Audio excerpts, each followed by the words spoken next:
සුබ දවසක් සියලුම දෙනාටම.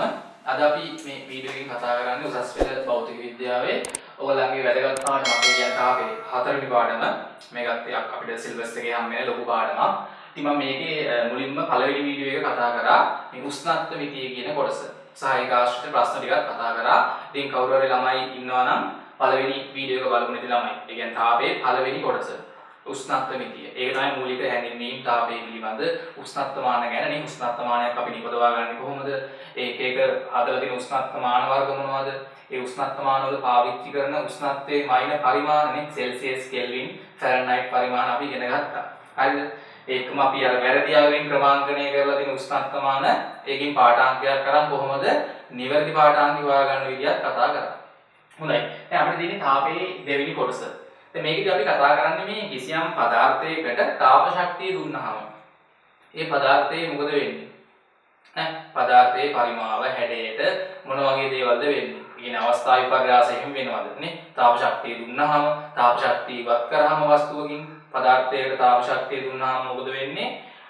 වස්තුවෙන් නැත්නම් පදාර්ථයෙන් තාප ශක්තිය අයින් කරාම මොකද වෙන්නේ? දැන් අපි සාමාන්‍යයෙන් දන්නා පදාර්ථයකට තාප ශක්තිය දෙද්දී සාමාන්‍ය උෂ්ණත්වය වැඩි වෙනවා. සාමාන්‍ය දෙයක්.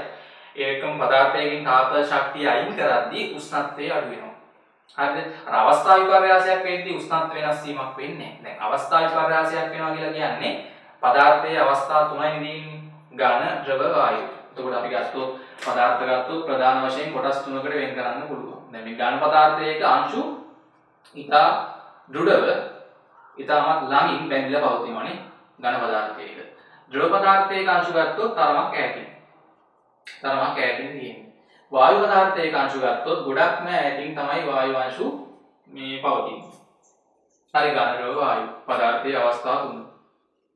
එතකොට මේ ඕනම පදාර්ථයකට අපි තාප ශක්තිය දෙද්දි මොකද වෙන්නේ? ඒ තාප ශක්තිය මෙහා උරාගෙන මේ අංශු මගින් උරාගත්තාම මොකද වෙන්නේ?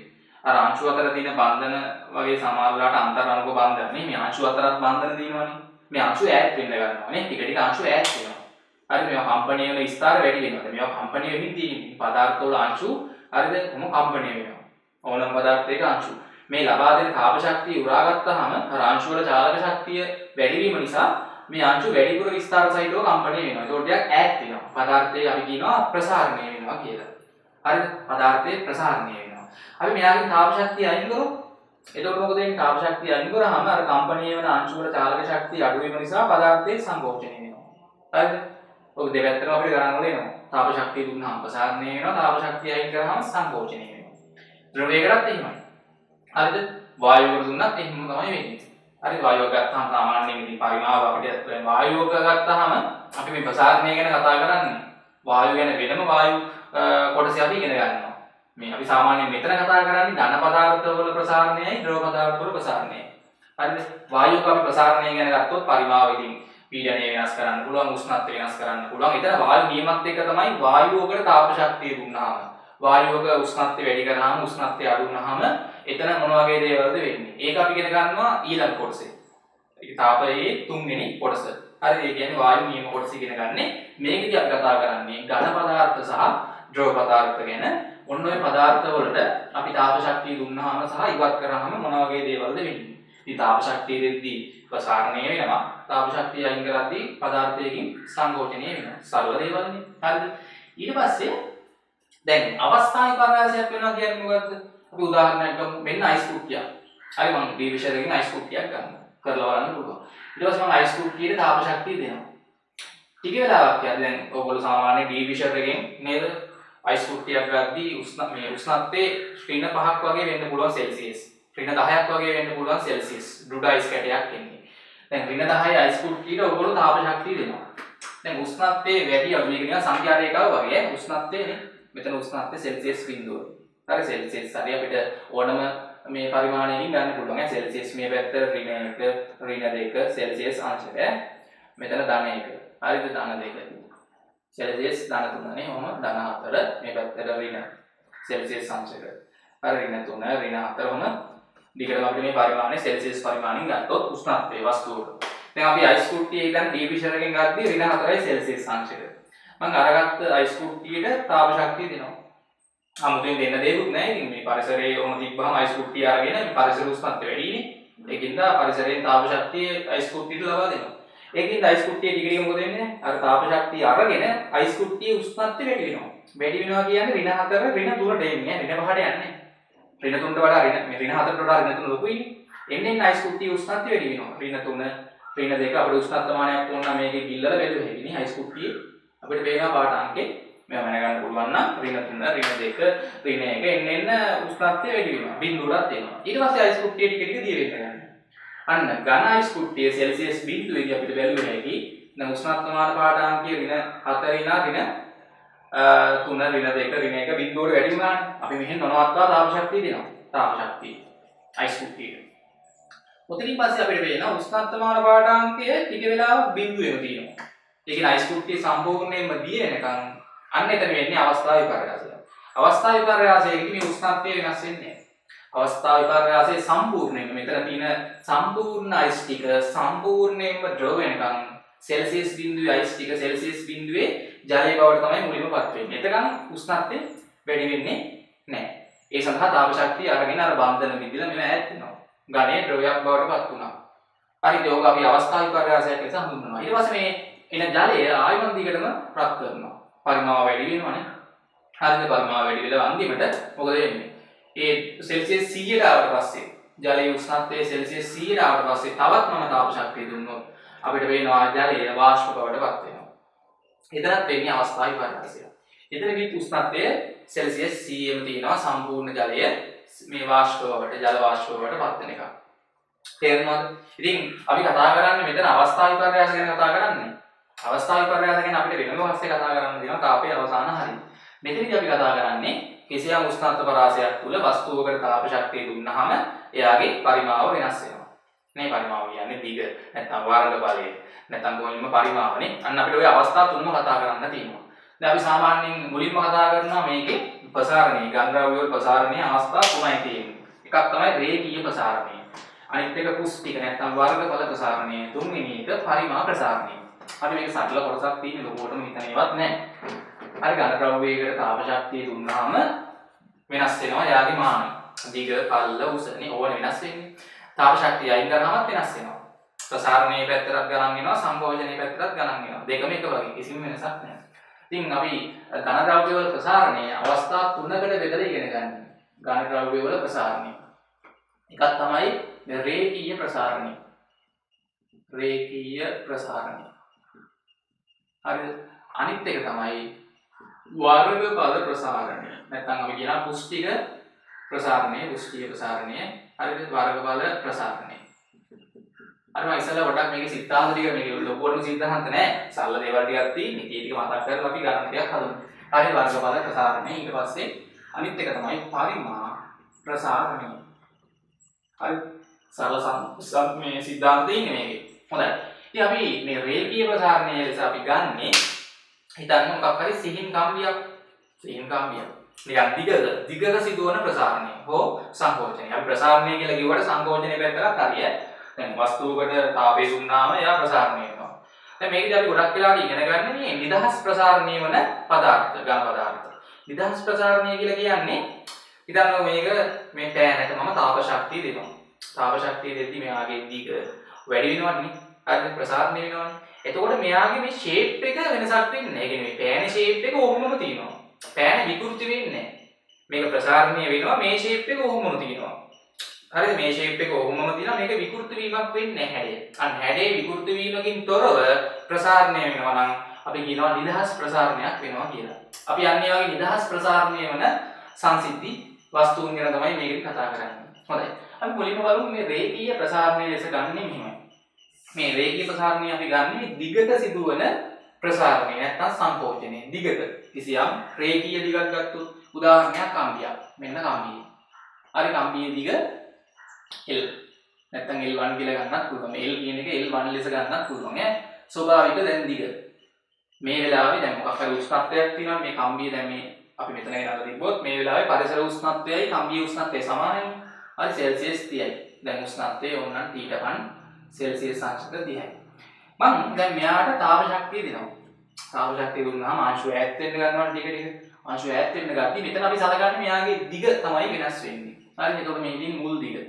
හරි එතකොට අපි ගත්තොත් මේක හැම පැත්තෙම ප්‍රසාරණය වෙනවා. කොහොමද ප්‍රසාරණය වෙච්ච සම්පූර්ණ දිග අපි ගත්තොත්. මෙන්න පසු දිග. හරිද? පැහැදිලිද? එතකොට පසු දිග මම ගන්නම් L2 කියලා. මුල් දිග L1. කම්බියේ ප්‍රසාරණය වුණාට පස්සේ මේක සංකෝචනයේ පැත්තට කියන්නත් පුළුවන්. දැන් මෙයාගේ උෂ්ණත්වය අඩු කරොත් කම්බියේ ටික ටික කොට වෙනවා. සංකෝචනයටත් හරි ප්‍රසාරණයටත් හරි. එතකොට දැන් මට කියන්න මුල් දිගට වඩා කොච්චරක් දැන් දිග වෙනස් වුණාද මෙන්න දිගෙහි වෙනස. අර දිගෙහි වෙනසනේ ප්‍රසාරණය වෙච්ච ප්‍රමාණය දිගෙහි වෙනස. හරි වෙනස. ඔක අපි අංකණය කරනවා ඩෙල්ටා L වලින්. ඔක වැඩි වෙන්න දැන් උෂ්ණත්වය අපි මේ වෙලාවේ තීටා වලින් අඩු කරා. උෂ්ණත්වය තීටා ප්‍රමාණයකින් අඩු කරා. මේ පෙර උෂ්ණත්වය තීටා 1 පසු උෂ්ණත්වයේ නෑ අපි මෙතන ගමු දිග වැඩි කරා නේ. මෙතන ප්‍රසාරණයක් නේ. උෂ්ණත්වයේ තීටා වලින් වැඩි කරා. ඒ කියන්නේ දැන් පෙර උෂ්ණත්වයේ සෙල්සියස් හිතන්නකො 30ක් තිබ්බා කියලා. හිතන්න පසු උෂ්ණත්වයේ සෙල්සියස් 50යි. ඒ කියන්නේ සෙල්සියස් 30 ඉඳන් මම මේ කම්බිය ටික ටික රත් කරා. සෙල්සියස් 50 වෙනකම්. මම අහනවා උෂ්ණත්ව වෙනස කීයද? ඒ කියන්නේ තීටා කියලා දාන්නේ උෂ්ණත්වයේ කොච්චරක් වෙනස් වුණාද? පෙර උෂ්ණත්වයට වඩා පසු උෂ්ණත්වයේ කොච්චරක් වෙනස් වුණාද? එතකොට මෙතන නම් 50න් 30ක් අඩු කරන්න කීයද? තීටා කියන්නේ අපිට ඕන උෂ්ණත්ව වෙනස සමානයි කීයද? තීටා 2 රින තීටා 1. ඉතින් මෙතන තීටා ලෙස ගන්න උෂ්ණත්ව වෙනසක් ඔන්න මෙතන එන්නේ කීයද එතකොට? උෂ්ණත්ව වෙනස 50න් අඩු කරන්න 30ක් උෂ්ණත්ව වෙනස තීටා කීයද එන්නේ? මම මේ පැත්තෙන් ලියන්න තීටා සෙල්සියස් අංශක මේ 50න් 30ක් අඩු කරාම 20යි. හරිනේ? ඔන්න උෂ්ණත්ව වෙනස. දිගෙහි වෙනස ඩෙල්ටා L. දැන් මට කියන්න මේකේ පසු දිගයි මුල් දිගයි දිගෙහි වෙනසයි අතර සම්බන්ධය මොකද්ද? පසු දිග සමානයි මෙතන ඉඳන් මෙතෙන්ටම දිගනේ. පසු මුළු දිග සමානයි කම්බියේ පෙර දිග L1 නැත්නම් L. දන්න දිගෙහි වෙනස. දිගෙහි කොච්චරක් වෙනස් වීමද? දිග කොච්චරක් වැඩි වුණාද? කොච්චර ප්‍රසාරණයක් වුණාද ඩෙල්ටා L. ඔක සංකෝචනයෙන් ලියන්නත් පුළුවන්. දැන් උෂ්ණත්වය හිතන්නකෝ 30 ඉඳන් මම 10 දක්වා අඩු කරා නම් මොකද වෙන්නේ? උෂ්ණත්වය 30 ඉඳන් අඩු කරනවා 10 දක්වා. කම්බිය කොට වෙනවනේ. ඒතකොට කොට වෙච්ච ප්‍රමාණය අපි කියන්නේ සංකෝචනය.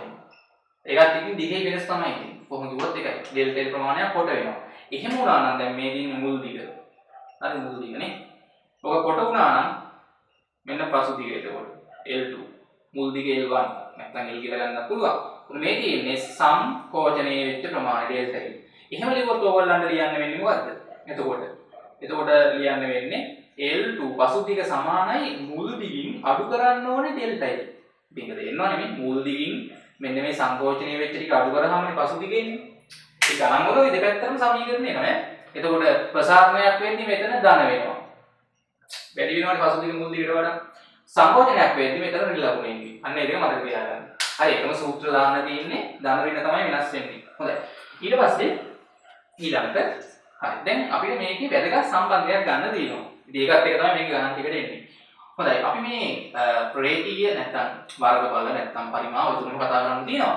මොකක් හරි පදාර්ථයක දිගෙහි වෙනස් වීමක් තියෙනවනේ. ඒක පදාර්ථයෙන් පදාර්ථයට වෙනස්නේ.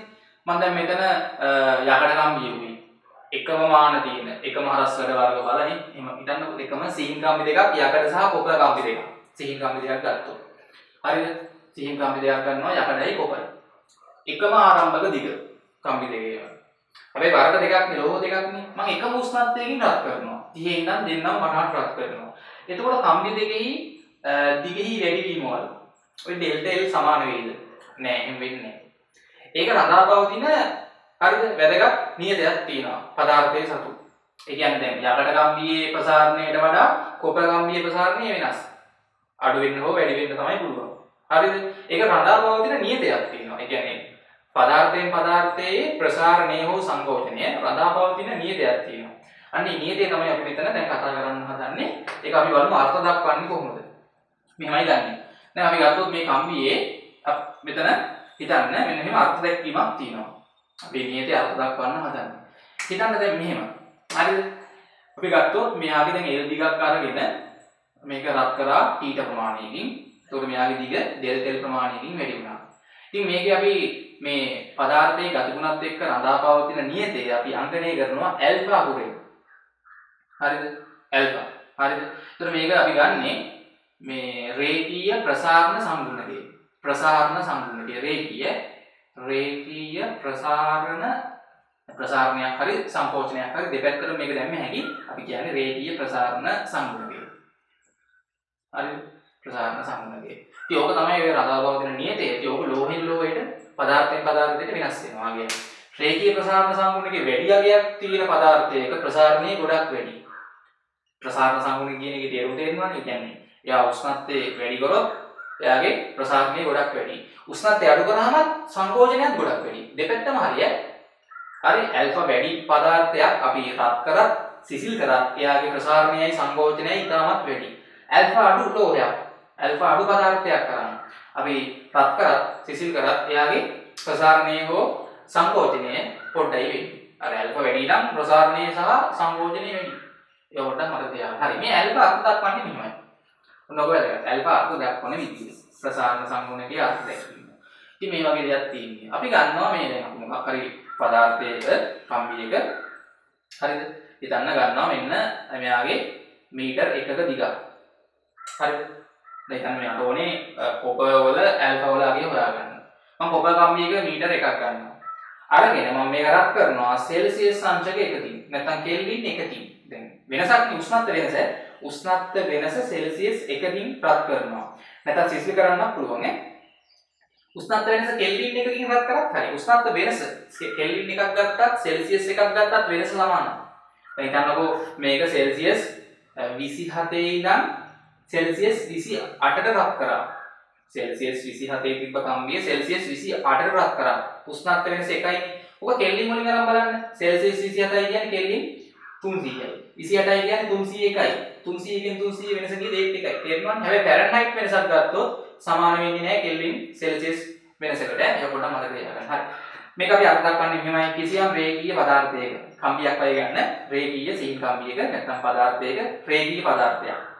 අපි පස්සේ වර්ගඵල පරිමායවත් කතා කරමු. මේ වගේ පදාර්ථයක හරිද? ඒකක දිගක් අරගෙන එයාගේ උෂ්ණත්වය සෙල්සියස් 1කින් වෙනස් කරාම වෙනස් කරනවා කියන්නේ වැඩි කරන්නත් පුළුවන් අඩු කරන්නත් පුළුවන් දෙපැත්තටම හරියයි. අපි වැඩි කරමු පැත්තට ගමු. සෙල්සියස් 1කින් වැඩි කළ විට ඒ පදාර්ථයේ දිගෙහි වැඩිවීම නැත්නම් මේක කොට වෙන උෂ්ණත්වයකින් අඩු කරොත් මේ පැත්තට ඩෙල්ටා ප්‍රමාණයක් කොට වෙනවා. ඕක දිගෙහි අඩුවීම එම පදාර්ථයේ ඇල්ෆාට සමාන වෙනවා ලෙස අර්ථ දක්වලා තියෙනවා. එම පදාර්ථයේ රේඛීය ප්‍රසාරණ සංගුණකයේ විශාලත්වයට සමාන වෙනවා. මොකද මම කිව්වේ?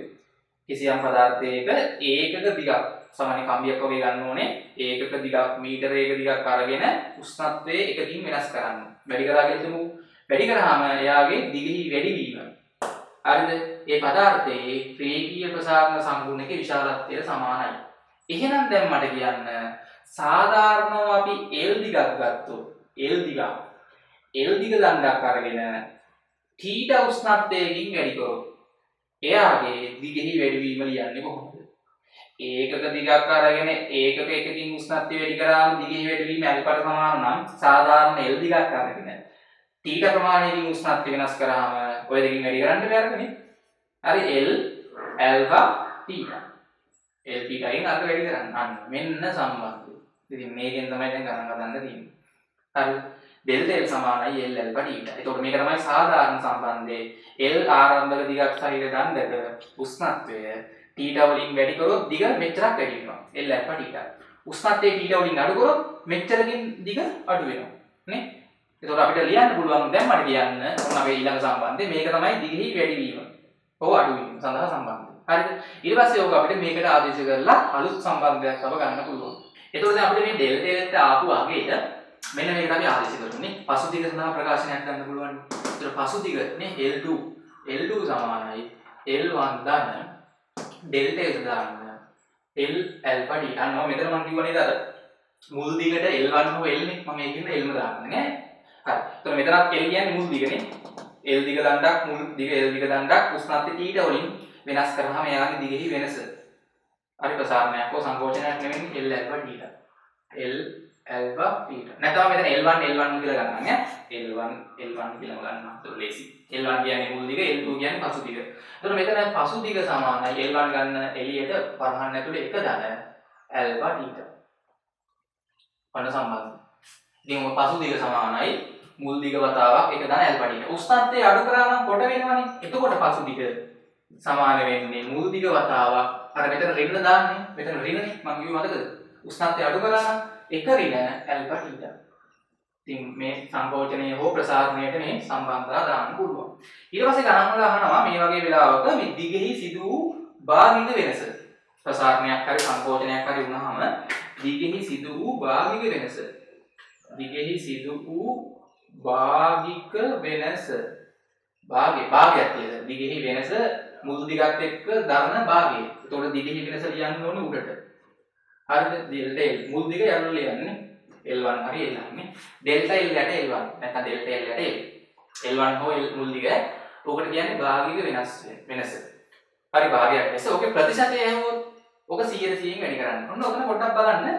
දිගෙහි සිදු වූ භාගික වෙනස delta L යට L1 උක්ත කරන් delta L යට L1 උක්ත කරාම සමානයි කාටද? බහුවර්ණ වලට එනවා alpha theta. නේ? මේක හරස්න කරාම නම් delta L යට L1 එනවා සමානයි alpha theta. ඔකේ ප්‍රතිශතය ඇහුවොත් ප්‍රතිශතය කියන්නේ දිගෙහි සිදු වූ භාගික වෙනස ප්‍රතිශතය ඇහුවොත් මේක වැඩි කරන්න ඒ කියන්නේ මෙතන සමානයි මේක alpha theta නේ. අර මම alpha theta කියලා දාන්නම් නැත්නම් මෙතන වැඩි කරන්න ඕනේ කීයද? 100ට 100. ඒ කියන්නේ කීයද එන්නේ? alpha theta වතාවක් 100ට 100. ප්‍රතිශතයක් ලෙස ගන්න පුළුවන්. ඒ ටිකක් මතක තියාගන්න. හරි. දැන් අපිට බලමු මේවා මොන වගේ තැන් වලද ප්‍රායෝගික යෙදීම් ගොඩක් තැන් වල පාවිච්චි කරනවා නේ. මේ ප්‍රසාරණයත් එක්ක හරි දීලෝව පටි. දැන් ඔයගොල්ලෝ ඒ ස්ට්‍රික් වල අයන් වල එහෙම පාවිච්චි වෙන්නේ නේ. ඔටෝ මොකද වෙන්නේ? හීට් එක වැඩි වුණාම ඔටෝ පරිවර්තය අපි පේනුවෙන් ගලවන්න ඕනේ නැහැ වයර් එක. අපි අයන් කර කර ඉඳි ඕගොල්ලන්ට ඒක සවුන්ඩ් එකත් එක්ක ඇහෙනවනේ. හරි ඔටෝ ඔෆ් වෙනවා ඔන් වෙනවා. ඇතුලේ තියෙන දීලෝව පටියක්. මම මේකේ මේ සිද්ධාන්ත දාලා දෙනවා නෝට් එකේ. දැන් මේකේ සම්පූර්ණ සවිස්තරාත්මක වටපිටාවයි මේවල ඇප්ලිකේෂන් යෙදීම් ටිකයි ඔක්කොම නෝට් එකේ දාලා තියෙන්නේ. ඒක ඩවුන්ලෝඩ් කරගන්න ඕනේ. ඒක කියවන්න නෝට් එක ලියන්න ඊට පස්සේ ගණන් ටික හදන්න. වීඩියෝ එක බලලා ඉන්න මුලින්ම. හොඳයි. දැන් අපි බලමු මේකෙදි මේ අපිට මේ සමීකරණ මොන වගේ අවස්ථා වලට දාන්න පුළුවන්ද? හරි මේ සමීකරණ ගොඩක් නැහැ. ඒ සමීකරණ ටික තමයි තියෙන්නේ දිගටම. දැන් වර්ගඵල ප්‍රසාරණයට ආවත්, පරිමාණ ප්‍රසාරණයට ආවත් ඉතින් ওই වගේ සමීකරණ ටික එකම සමීකරණ ටික තියෙන්නේ. ඉතින් මේකෙත් දාන්නේ දිගත් එක්ක. වර්ගඵල ප්‍රසාරණය දාන්නේ වර්ගඵලයත් එක්ක. මුල් වර්ගඵලයයි පසු වර්ගඵලයයි. පරිමාණ ප්‍රසාරණය දාන්නේ පරිමාවත් එක්ක. මේ සමීකරණ ටික තමයි එන්නේ. හරි අද දේවල් නෑ අනිත්. හොඳයි අපි බලමු මේකේ දැන් එක එක ගණන් ඇවිල්ලා තිනවා මේවල සහ යෙදීම්. හරි ප්‍රසාරණයත් එක්ක සම්බන්ධ වෙන යෙදීම් තියෙනවා. ඉතින් මම මේකේ මේ වර්ගඵල ප්‍රසාරණයයි පරිමාණ ප්‍රසාරණයයි මේ එකම තීර ටික ඉස්සෙල්ලාම ඉවර කරලා ඉන්නවා. ඊට පස්සේ අපිට මිශ්‍රව ගණන් ටිකට එන්න පුළුවන්. හොඳයි. දැන් මේකදී අපිට දැන් මේ රේඛීය ප්‍රසාරණයේ දාන්න පුළුවන් තැන් මොනවද කියලා බලමු. එකක් තමයි ගෙලින්ම දණ්ඩක සිහින් කම්බියක ප්‍රසාරණයට දැම්ම හැකි. කිසි ගැටලුවක් නැහැ. ඊට පස්සේ මෙන්න මේ වගේ එකකට දැම්ම හැකි. ඉතින් මෙන්න තැටියක් නැත්නම් වලල්ලක් ලෝහ තැටියක් තියෙනවා. දැන් ඔයගොල්ලෝ ගියේ තැටියක් ගත්තොත් වර්ගඵලයක් නේද ඉන්නේ. වර්ගඵලයක් දැම්ම හැකි. හැබැයි අපිට මෙයාගේ දැන් අරය විස්කම්බය වගේ අරන් දැන් මේ තැටිය මම ගත්තොත් මුල් විස්කම්බය අරය නැත්නම් D1 නැත්නම් R1 අරය. මේක θ වලින් රත් කරනවා. රත් කරාම මේක ප්‍රසාරණය වෙනවනේ. හරි. මම ඊට වඩා උරන් ඉන්නම් ප්‍රසාරණය වෙනවා. එතකොට මෙන්න θ උෂ්ණත්වයෙන් වැඩි කරාම දැන් විස්කම්බය D2. අර දිගක්ම කියන්නේ දිග කම්බියක්ම වෙන්න ඕනේ නැහැ. රේඛීය ප්‍රසාරණ සමීකරණ දාන්න. අපිට දිගක් ලෙස සලකලා දාන්න පුළුවන්. දැන් විස්කම්බය කියන්නේ දිගක්නේ. තැටියම ගත්තොත් ඒක ඇත්තටම වර්ගඵල සූත්‍ර දාන්නත් පුළුවන්. හැබැයි අපිට අර විස්කම්බය දිගක් ලෙස හිතලා ඕනනම් දාන්න පුළුවන් පසු දිග D2 සමානයි මුල් දිග D1 වතාවක් එක ධන alpha theta. ඒ වගේව දැන් මේ ගණන් වල දැන් හදන්න මම කියන්නම්. හරි. ඊට පස්සේ දැන් අපිට හිතන්නකො මොකක් හරි හිඩසක් තිබ්බොත්. හිඩසක්. අන්න මේ වගේ තැටියක ඒ හිතන්නේ හිඩසක් තියෙනවා. හරි. මෙන්න තැටියේ හිඩසක් තියෙනවා. හරිද? ඒකේ අරය R1. මේක රත් කරනවා. මේක රත් කරොත් මොකද වෙන්නේ? ප්‍රසාරණය වෙනවා කියලා තේරෙනවා මේ තැටිය ප්‍රසාරණය වෙනවා. වෘත්තාකාර හිඩසක් තියෙන්නේ තැටිය ප්‍රසාරණය වෙනවා. එතකොට සමහර අයට හිතන්න පුළුවන් මේ රවුම විශාලත්වයේ අඩු වේද වැඩි වේද? සමහර අයට හිතනවා මේකේ රවුම එන්න අඩු වෙයි කියලා හිතනවා නේ. අඩු වෙන්නේ නැහැ. මේක ප්‍රසාරණය කරද්දි මේ දැන් තැටිය ලොකු වෙලා රවුම කුඩා වෙන්නේ නැහැ හරිද? ඔක්කොම ලොකු වෙනවා. ප්‍රසාරණය කරොත් ඒ කියන්නේ රත් කරොත් ප්‍රසාරණය වෙනවා. සිසිල් කරොත් තමයි සංකෝචනය වෙන්නේ. ඒතකොට මේකේ සිදුරත් ලොකු වෙනවා. හරි වගේ වැරදි අදහස් තියාගන්න එපා මත. හරිද මේකේ අරය සිදුරේ අරය R2 දක්වා වැඩි වෙනවා. ප්‍රසාරණය වෙන්නේ. හරිද? සමහර අය හිතනවා මේක රත් කරද්දි මෙහි තියෙන පදාර්ථ අංශු මෙහාට එයි කියලා. එහෙම ඇවිල්ලා මේ සිදුර කුඩා වෙයි. එහෙම වෙන්නේ නැහැ. රත් කරලා බැලුවේ ඒක ඕන නම්. ඔක ප්‍රසාරණය කියන්නේ ඈත් කෙන එක නෙවෙයි. ඕක වෙනවා එහෙනම් කූල් කරන්න ඕනේ. ඉතින් මෙයා සිසිල් කරොත් සිසිල් කරොත් මේක සම්පූර්ණයෙන්ම සිසිල් කරොත් මොකද වෙන්නේ? තහඩුව එන්න කුඩා වෙනවා. එතකොට සිදුරත් කුඩා වෙනවා. හරි එහෙම වුණා. දැන් රත් කරනවා නම් මෙතනත් අපිට මේ අරේ සලකලා දාන්න පුළුවන් නේ. R2 වර්ගඵලත් එක්ක දාන්නත් පුළුවන්. මේ අපි දැන් අරයත් එක්ක දිගක් නේ අරේ. R2 සමානයි R1 වතාවක් එක දන ඇල්ෆා තීටා. මෙතන මෙහෙම ලියුවොත් මෙතන සිසිල් කරා නම් R3 තර පසු අරය R3 සමානයි මුල් අරය R1 වතාවක් එක ඍණ ඇල්ෆා තීටා. පැහැදිලිද? ඔන්න ඔය ටික වැදගත් ඈ.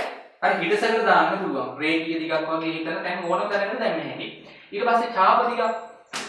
දැන් මේ වගේ හිතන්න තියෙනවා කම්බියක් නැත්නම් තහඩුවක් හරි ගමන්නේ. මෙන්න මේකේ ඡාප දිග S1. හරිද? මේකේ අරය R1. මේ වගේ ප්‍රශ්න ඇවිල්ලා තියෙනවා. මෙතන කෝණය ඕනනම් θ1. හරිද? එතකොට ඔයගලන්ට මතකද මේකේ මේ ඡාප දිග ලියන සම්බන්ධය? කෝණේ රේඩියන් වලින් ගත්තොත් මතකද S1 සමානයි R1 θ1 නේ. මම මේක රත් කරනවා. රත් කරාම හරි මේක කම්බිය වලින් හදපු එකක් වෙන්න පුළුවන්, තහඩුවක් හරි වෙන්න පුළුවන්. මේක ප්‍රසාරණය වුණාම ප්‍රසාරණය වෙනවා. ප්‍රසාරණය වුණාම මෙතන අරය R2 ඡාප දිග S2. මෙතන ඕනනම් කෝණේ θ2. හරිද? ප්‍රසාරණය වෙන එක වෙන්නේ. එතකොට S2 සමානයි අපිට ඕනනම් R නැත්නම් R2 θ2. කාට හරි මෙතන මේ අරයට දාන්න පුළුවන් සමීකරණය. අරය R2 මේක දැන් ලොකුවටම මේ අපි ගත්තොත් මේ ලොකු ඡාපයක් වගේ ගත්තොත් මේ වගේ කියන්නේ මේ අරය ගොඩක් වැඩි නම් නැත්නම් මෙතන කුඩා ප්‍රසාරණයක් වුණා ලෙස ගත්තොත් මේ ඡාප දිග ලෙස සලකන්න පුළුවන්. කියන්නේ මේ ඡාප දිග නිකන් වක්‍රයක් වුණාට මේක දිගක් ලෙස සලකන්න පුළුවන්. ගැටලුවක් නැහැ. හරි මේක දිගක් මේ කම්බි වලින් හදලා තිබ්බත් මේක තහඩුවක් වුණත් මේක දිගක් ලෙස සලකලා කාට හරි පසු ඡාප දිග S2 සමානයි මුල් ඡාප දිගනේ S1 වතාවක් එක දන ඇල්ෆා ටීට දැම්මේ. කිසි ගැටලුවක් නැහැ. ඉතින් මේක යාරයට දාන්නත් පුළුවන් R2 සමානයි R1 වතාවක් එක දන ඇල්ෆා ටීට. අපි කෝණ වලට දාන්න යන්නේ නැහැ. අර දිගවල සඳහා තමයි දාන්නේ. මේ රේඛීය ප්‍රසාරණ සමීකරණ දාන අවස්ථා ටික මම පැහැදිලි කරේ. හොඳයි. ඊට පස්සේ මේකෙදි තව ඕනනම් මේ වගේ කම්බියක් හදලා තියෙද්දි මේ හරි මෙතන මේ කම්බිය නවලා දිනවා. මෙතන හිඩස තියෙනවා. හිඩස. එතකොට මේ හිඩසේ ગેප් එක මොකක් හරි D1 නම් මේක රත් කරොත් හරිද මේ රත් කරාම ප්‍රසාරණය වෙනවා කම්බිය. එතකොට ગેප් එක නව හිඩස D2. ඉතින් ඔය හිඩසටත් දාන්න පුළුවන්. කිසි අවුලක් නැහැ. හරිද? දිගක් ලෙස අරගෙන පසු හිඩසේ දිග L2 සමානයි මුල් හිඩසේ දිග D1 නේ එක තන ඇල්ෆා තීටා. උෂ්ණත්වයේ තීටා වලින් වැඩි කරා. අඩු කරොත් මෙතන ඍණ. එතකොට කොට වෙනවනේ හිඩස. හොඳයි. ඒ වගේ ඒවා වැදගත්. ඊට පස්සේ මේ රේඛීය ප්‍රසාරණය අපිට වැදගත් වෙන අවස්ථා ප්‍රධාන වශයෙන් කිහිපයක් තියෙනවා. මේවල යෙදීමුත් තියෙනවා. හරිද? ඒතර ඔයගොල්ලෝ දැකලා ඇති අර ගිනි ගන්න අවස්ථාවල ෆයර් එලාම් එක වදින්නේ. හරි මම ඒකේ රූප සරහනත් එක දාලා දිනවා. දැන් එතන මොකක් හරි තැනක ගින්නක් ඇති වුණාම ගොඩ නැගිල්ලක රස්නේ එනවනේ. ඒතර ඒ හරිය අර ෆයර් එලාම් හයි කරලා දිනවා. එලාම් එක වෙන තැනක තිබ්බත් ඒකේ පරිපතයේ සම්බන්ධව දැන් මේ හරිය ගින්නක් ඇති වුණාම මෙතන හිතන්න පරිපතය අපි ගත්තොත් මේ එලාම් එක. හරි මෙතන කෝෂය සම්බන්ධ කරලා හරි එලාම් එකක් තියෙනවා. මේක එලාම් එක කියලා හිතන්නකෝ. ඒතර මේ වෙලාවේ දැන් මුලින්ම එලාම් එක වදින පරිපතයේ සම්මුද වෙන්නේ බෑ. කරන්ට් එක යන්නේ බෑ. නේ? දැන් මේකෙදි මෙහෙම මේකන් පටියක් දා ලෝහ පටියක් තියෙන්නේ. හරිද? ලෝහ පටියක්. හිතන්න මේක ලෝහ පටිය මේ වගේ තියෙන්නේ. හරිද? මේ පරිපතේ තාම සම්මුත නැහැ. සමහරවිට මේක ලෝහ දෙකකින් අර දී ලෝහ පටිය වගේ වෙන්න පුළුවන්. දී ලෝහ පටිය තමයි ගොඩක් අය පාවිච්චි වෙන්නේ.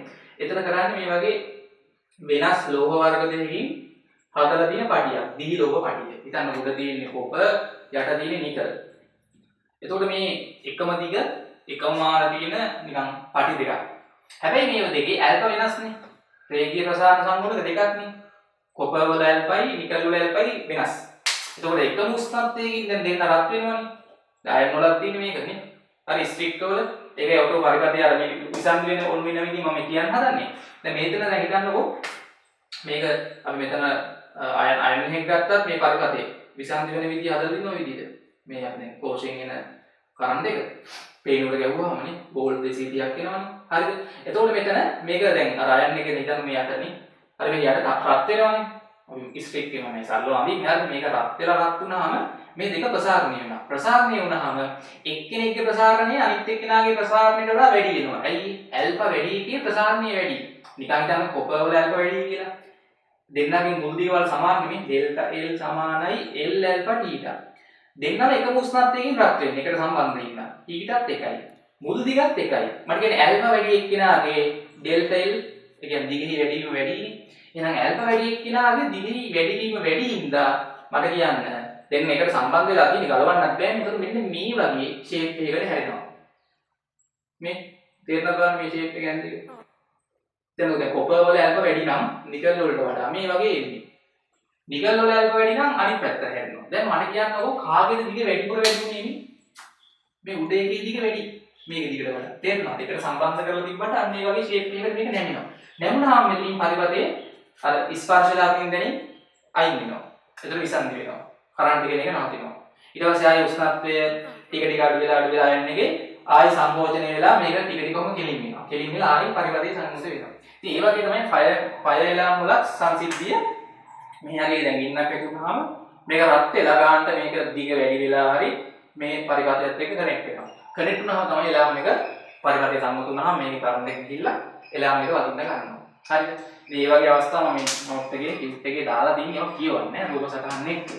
ඊට පස්සේ ඔය B ලෝගෝ පටි ඊට පස්සේ ඔයගොල්ලෝ සමහරවිට ඔය අපි සාමාන්‍යයෙන් පාවිච්චි කරනවා මේ කරත්ත රෝඩ වලට හරිද? පට්ටම් කියලා ගහන්නේ නේ කරත්ත රෝදේට. ඒතර ඒ වගේ අවස්ථාවල මේ වගේ දැන් අපි හදා ගන්නවා දැන් සාමාන්‍යයෙන් මේ වගේ ලෝහ පට්ටම. ලෝහ පට්ටම. ඉතින් මේ තියෙන්නේ ලී රෝදේ. මට කියන්න දැන් අපි ලී රෝදේ මේ තියෙන්නේ ලී රෝදේ අරේද වැඩි දැන් මේ කරත්තට සම්බන්ධ වෙන ලී රෝදේ. ඕකේ වටේනේ අපි ගහන්නේ යකඩ පට්ටම. ඇයි නෑ ලී රෝදේ විතරක් ගහලා කරත්තයක් පාවිච්චි කරොත් රෝද ඉක්මනට ගෙවෙනවනේ. පාරයක්දිනේ. ඒකින්ද වටේ ගහනවා මේකට හිර වෙන්න හොඳට මේ වලල්ලක් වගේ කියන්නේ ලෝහ වලල්ල. යකඩ වලින් වගේ හදලා ගහන්නේ. දැන් කාම උෂ්ණත්වයේ දැන් හිතන්න මෙන්න දිනනවා කරත්ත රෝදය. ලී රෝදේ R1. මෙන්න අපි හදාගත්ත යකඩ වලල්ල පට්ටම. මම අහනවා මේකේ අරයයි සමාන වෙන්න හැදුවොත් කියන්නේ කරත්ත රෝදේ අරයට සමාන වෙන්න යකඩ පට්ටමේ පට්ටමක් හැදුවොත් අරයන් සමාන වෙන්න. ඉතින් මේකට දැම්ම හැක් කියන්නේ කොහොම රත් කළා දැම්ම හැකින් ඊටත් මේක ටිකක් ගැලවෙන්න බලනවා නේද? සාමාන්‍ය අයිසිසිල් වෙද්දි. ඒකෙන්ද අපි කරන්නේ කරත්ත රෝදේ අරයට වඩා අපි කාමර උෂ්ණත්වයේදී මේකේ අරය අඩු වෙමින් තමයි හදන්නේ. ඒ කියන්නේ R1ට වඩා R2 උඩයි. දැන් අපි මේක නිෂ්පාදනය කරද්දී කාමර උෂ්ණත්වනේ මේක සෙල්සියස් 30යි කියලා හිතන්නකෝ. මේ ලී වලින් හදාගත්ත කරත්ත රෝදේ අරයට වඩා අපි මේ හදාගත්ත වෘත්තාකාර යකඩ බලල්ද එයාගේ අරේ අඩුයි. ඊට පස්සේ කරන්නේ මේක රත් කරනවා. සෙල්සියස් 100 විතර රත් කරනවා. මොකද රත් කරද්දී මේක ප්‍රසාරණය වෙනවානේ. මේක රත් කරලා මෙන්න මේ කරත්තේ අරයට වඩා වැඩි වෙන විදිහට මේක රත් කරනවා. හිතන්න ඔය සෙල්සියස් 100 රේද්දී මෙයාගේ දැන් මෙයා ප්‍රසාරණය වෙනවානේ. හරි ආයෙ සෙල්සියස් 30 රේද්දී මේ අරේ එන්න හදනවා. හරිද? ඒ කියන්නේ අරේ අඩු වෙනවා ආයෙ. රත් කරාම මේකේ අරයට වඩා වැඩි වුණාට පස්සේ අපිට මේකට දාන්න පුළුවන්. දැන් මේකේ අරේ දැන් වැඩි වුණා. දානවා මේකට. නේ? ලේසියෙන්ම අතුරු කරන්න පුළුවන්. ඊට පස්සේ දැන් සිසිල් වෙනවා ආයෙ. ආයෙ කාබන් උෂ්ණත්වයට සිසිල් වෙද්දි මොකද වෙන්නේ? යකඩ වට්ටමේ අරේ ටික ටික අඩු වෙද්දි මොකද වෙන්නේ? අර ලීයට හොඳට තෙරපිලා මේක ගිනිනවනේ. මේ ලී රෝදේ මේ අරේ දැන් අඩු වෙනවනේ. ලී රෝදයක් තෙරපගෙන හොඳට ෆිට වෙනවා. ආයෙ ඉතින් ගැලපෙන්නේ නැහැ. ඒ වගේ අවස්ථා අපි පාවිච්චි කරනවා ප්‍රසාරණය. ඊට පස්සේ අපි ගත්තොත් ඔය අවලම්බ බට්ටු ඉන්නේවා. අවලම්බ බට්ටු ඉන්නේ මොකේද? අර ඉස්සර පරණ ඔරලෝසු දැන් ඔරලෝසු වල සමහරවල් දැකලා ඇති ඔයගොල්ලෝ. ඔය ගොඩක් පරණ ඔරලෝසු වල ඔයගොල්ලෝ දැකලා ඇති මේ වගේ ඔරලෝසු දින ලොකු ඔරලෝසු. මේ විත්වල එහෙම දින බලවෝල් එහෙම දිනවනේ. ගෙවල් වලත් ඇති. මේක ඉන්නවනේ මේ පැත්තේ බට්ටේ. මේ බට්ටා. ඒක සාමාන්‍යයෙන් මේ බට්ටාගේ ආවර්ත කාලය ගොඩක් වෙලාවට තප්පරයක් වගේ වෙන්නේ. ඒ කියන්නේ ආවර්ත කාලේ තප්පරයක් මෙයා තප්පරයක් යද්දී එක ආවර්තයක් සිදු කරනවා. ඒ කියන්නේ මෙහාට ගිහිල්ලා මෙතැනට එනවා. හරි ගොඩක් වෙලාවට මේ වගේ අවස්ථාවවල දැකලා තියෙන්නේ මේකේ තප්පරයක් යන්න මේකේ තප්පරය යද්දී මේකේ තප්පරය යන්නේ මෙයා එක වටයක් සම්පූර්ණ කරද්දී. එහෙමයි හදලා තියෙන්නේ. බැරි වෙලාවක්වත් දැන් හිතන්නකෝ මේක අපි ගත්තොත් මේ ඔර්ලෝසුව නිෂ්පාදනය කරලා තියෙන්නේ අයිස්ලන්තේ. හරි එතකොට දැන් මේකත් ලෝක පඩියක්නේ. මේ බට්ට අයිස්ලන්තේ සාමාන්‍ය උෂ්ණත්වය සෙල්සියස් හිතන්නකෝ 20යි කියලා. එතකොට දැන් අයිස්ලන්තෙදි මේක හදන්නේ සෙල්සියස් 20 උෂ්ණත්වයේ හින්දා ඒගොල්ලෝ ගාන්න මේක දිග සෙට් කරනවා. මේ අවලම්බ බට්ටගේ දිග ආවර්ත කාලය අපි දන්නා සූත්‍රය මතකද අවලම්බයක ආවර්ත කාලෙ 25 වතාවක් L යට G වල වර්ගමූල L යට G වල වර්ගමූල ඉතින් මේකේ දිග දැන් අපි දන්නවා මේක තප්පරයක් වෙන විදිහට ඒගොල්ලෝ මේ අවලම්බ බට්ටගේ දිග තීරණය කරලා තමයි ඒ රටේ නිෂ්පාදනය කරන්නේ. උෂ්ණත්වය සෙල්සියස් 20 තියෙන්නේ. අයිස්ලන්තේ ගොඩක් උෂ්ණත්වය අඩුයිනේ. එතකොට ගුරුත්වාකර්ෂණයේ වෙනසක් නැහැ. මෙහෙත් එකයි එහෙත් එකයි කියලා හිතන්න. ගුරුත්වාකර්ෂණය 10යි. හරි. ලංකාවේ සහ ඒ රටේ. හරි. එතකොට 25 නියතයක්. මෙතන ඒගොල්ලෝ ගන්න තප්පර එකක් වෙන විදිහට අවලම්බ බට්ටගේ ආවර්ත කාලේ තප්පර එකක් වෙන විදිහට ඒගොල්ලෝ මේකේ දිග අරගෙන ගන්න හදනවා. ගැලුවක් නැහැ. හරි. ගුරුත්වාකර්ෂණය 10යි. දැන් ඔය නිෂ්පාදනය කරපු අයිස්ලන්තේ නිෂ්පාදනය කරපු ඔර්ලෝසුව ලංකාවට අරන් එනවා. ලංකාවට අරන් ආවම මොකක්ද වෙන ගැටලුව? ලංකාවේ උෂ්ණත්වය වැඩිනේ. සෙල්සියස් 20ක් වගේ නෙන්නේ ඇවරේජ් එකනේ. ඊට වඩා වැඩි වෙන්නත් පුළුවන්. ඉතින් ලංකාවේ උෂ්ණත්වය සෙල්සියස් 20යි. ලංකාවට අරන් ආවම මොකද වෙන්නේ? මේ බට්ටගේ ආවර්ත කාලය මොනවා වෙයිද? හරියටම තප්පර එකක් තිබ්බොත් ගැටලුවක් නැහැ. මොකද මේකේ තප්පර එකක් සම්පූර්ණ වෙද්දී මූ තප්පර කට්ට එකක් යනවා. හැබැයි වැඩේ ඉතින් ලංකාවට අරන් ආවම ලංකාවේදී උෂ්ණත්වය වැඩි වුණාම අර දිග මොකද වෙන්නේ? මේ නව ආවර්ත කාලේ. ආවර්ත කාලේ වෙනස් වෙනවද තේරෙනවද? T dash නම් 25 වතාවක් නව දිග L dash යට G වෙනස් වෙන්නේ නැහැ. ගුරුත්වාකර්ෂණයේ හෙත් එකයි මෙහෙත් එකයි. පොළොව මට්ටමේ. හරි. එතකොට මට කියන්න දිග මොකද උනේ? ලංකාවටදී වැඩි වෙනවා. අයියේ උෂ්ණත්වය වැඩි වුණාම මේකේ දිග වැඩි වෙනවා. මේක ප්‍රසාරණය වෙනවා ටිකක්. චුට්ටක් එහෙම ගොඩක් දිග වැඩි වෙන්නේ නැහැ. මේකේ දිග වැඩි වෙලා ඔර්ලෝසුවෙන් එළියට පයින්නේ අවලම්බ බට්ටා. හරි සාමාන්‍යයෙන් දශම ගණනක් වගේ දිග වෙනස් වෙන්නේ. හැබැයි දශම ගණන වෙනස් වුණාම මේ ආවර්ත කාලේ දශම ගණනක් හරි වෙනස් වෙනවා. ඉතින් මේකේ ඒතර වේලාව යන විදියත් පොඩි වෙනස් වීමක් වෙනවා කාලයත් එක්කනේ. හරි සමහර ඔර්ලෝසුවත් ඔයගොල්ලෝගේ සමහරලාට දවසක් විතර යද්දි මේකේ තප්පර 3ක් විතර වැඩිපුර ගිහිල්ලා. තව දවසක් යද්දි තව තප්පර 3ක් ගිහිල්ලා ඔක්කොම තප්පර 6ක් වැඩිපුර ගිහිල්ලා. කොහොම සතියක් විතර යද්දි හරි විනාඩියක් විතර වැඩිපුර වෙනවා ඔර්ලෝසුවේ. එහෙම ඔර්ලෝසු දිනවා. අන්න ඒ වගේ හිතන්න. එතකොට කාලය ගත වෙන්න වෙන වෙලාව වෙනස් වෙනවා. යන විදිය. ඉතින් ඔය වගේ බලපෑම් මම ටියුට් එකේ විස්තර කරලා තිනවා. ඉතින් අපිට ඔතන පුළුවන් වුණා නව ආවර්ත කාලේ. ඔය දෙක බෙදුවොත් මොකක්ද වෙන්නේ? අර G කියන එක වෙනස් වෙන්නේ නැහැ. අර T dash යට T සමානයි. මේක බෙදුවාම වර්ගමූල G කැවිල යනවනේ. හරි L dash යට L නේ. ඔතනින් අපිට සම්බන්ධයක් ගන්න පුළුවන්. ඊට පස්සේ පසු දිගනේ L dash කියන්නේ උෂ්ණත්ව වෙනස හිතන්නකො T කියලා. මෙයාගේ ඇල්ෆා උෂ්ණත්ව මේ සංගුණගේ ප්‍රසාර සංගුණගේ ඇල්ෆා නම් පසු දිගනේ L dash නේ L dash දක්වා දිග වැඩි වුණානේ මේකේ. මුල් දිගේ L වතාවක් එක ධන ඇල්ෆා T. ඉතින් ඔතන ඔයගොල්ලන්ට අර L dash යට L ට ගත හැකි එක ධන ඇල්ෆා T. ඉතින් මෙතන T dash උක්ත කරන්න කී හරස් ගුණ කරන්න මොකක්ද වෙන්නේ? L dash යට L ට දාන්න එක ධන ඇල්ෆා T. හරි එක ධන ඇල්ෆා T. ඉතින් ඔය වගේ සුළු කිරීම අපිට කරන්න පුළුවන්. හරි පැහැදිලිද? හොඳයි. ඉතින් මේවා අපිට ගන්න MCQ වලට පවා ඇවිල්ලා තිනවා වැදගත් වෙන දේවල්. ඉතින් ඔය වගේ යෙදීම් අපිට ගොඩක් තියෙනවා. ඊට පස්සේ අර දැන් හිතන්න ලෝහ පටි නිෂ්පාදනය කරද්දී මිනුම් පටි ඒකටත් මේක වැදගත් වෙනවා. දැන් මේකෙදි මේ අපි මේ ඇල්ෆා වගේ අගයන් ගත්තොත් දැන් ඇල්ෆා වල මම ඒකකේ කිව්වෙත් නෑ. මෙතන ඇල්ෆා වල ඒකකේ එන්න ඕනේ. දැන් මෙතන නිකන් ඕනනම් මෙතනින් බලන්න පුළුවන්. නැත්නම් අපි අර ගත්තොත් පසු දිග සමානයි නේ. L2 සමානයි L1 වතාවක් එක ධන ඇල්ෆා ටීටනේ. මෙතන එක කියන එකට ඒකක මාන නැහැ. නැත්නම් මේකෙත් මේවා එකතු වෙද්දි මොකද වෙන්න ඕනේ? ඒකක මාන එන්නේ නැහැ. එහෙම ගන්නත් පුළුවන්. නැත්නම් අප්දැක්වීමෙන් ගන්නත් පුළුවන් නේ. සාමාන්‍ය මෙතන මොකක්ද වෙන්න ඕනේ? ඒකකේ. ඇල්ෆා වල ඒකකේ දැන් ටීටා කියන්නේ උෂ්ණත්වයේ උෂ්ණත්ව වෙනසක් නේ. එක්ක සෙල්සියස් අංශක නැත්නම් කෙල්වින්. වෙනස ගත්තත් උෂ්ණත්වයක්. ඒතකොට මේ දෙකේ ගුණිතයට ඒකකෙන්ට බෑනේ. මෙයාට එකතු වෙනවා කියන්නේ මේ. මෙතන ඉලක්කමක් නෙදී ඉලක්කමකට එකතු වෙන්නේ ඉලක්කමක් නේ. භෞතික රාශියක් වෙන්න බෑ. ඒකින්ද මෙයාගේ ඒකක මොකද වෙන්න ඕනේ? දැන් මේකේ එකක සෙල්සියස් අංශක නම් උෂ්ණත්ව සෙල්සියස් අංශකනේ. මෙයාගේ ඒකකය සෙල්සියස් අංශකයට වෙන්න ඕනේ. එතකොට මේ දෙක ගුණ වෙද්දි කැපිලා ගිහිල්ලා ඒකකයක් එන්නේ නැහැ. මෙයාගේ ඒකකය කෙල්වින් නම් ඇල්ෆාගේ ඒකකය කෙල්විනයට වෙන්න ඕනේ. එහෙනම් ඇල්ෆා වල ඒකක ගත්තොත් මොනවද වෙන්නේ? සෙල්සියස් අංශකයට හෝ කෙල්විනයට. හරි සාමාන්‍යයෙන් මේකේ අගය ගත්තොත් ලෝහයක ඇල්ෆා කීයක් වගේ වෙනවද? හරි සාමාන්‍යයෙන් ඉතින් මේක එක වැඩි කිරීම මේ දල වශයෙන් මම කියන්නේ 10 ඍණ 5ක් 10 ඍණ 4ක් 10 ඍණ 6ක් නේද? ඔය වගේ ගණයාගයක් තමයි එන්නේ. සාමාන්‍ය කුඩාගේ යන්නේ හරිද? කිසියම් ලෝහයක මම ගණන් වල දෙන්නම් අවියන් එක එක ලෝහය අනුව ඇල්ෆා වෙනස් වෙනවා. සාමාන්‍යයෙන් එන කුඩාගේ යන්නේ. මේ ලොකු ප්‍රසාරණ වෙන්නේ නැහැ ඉතින්.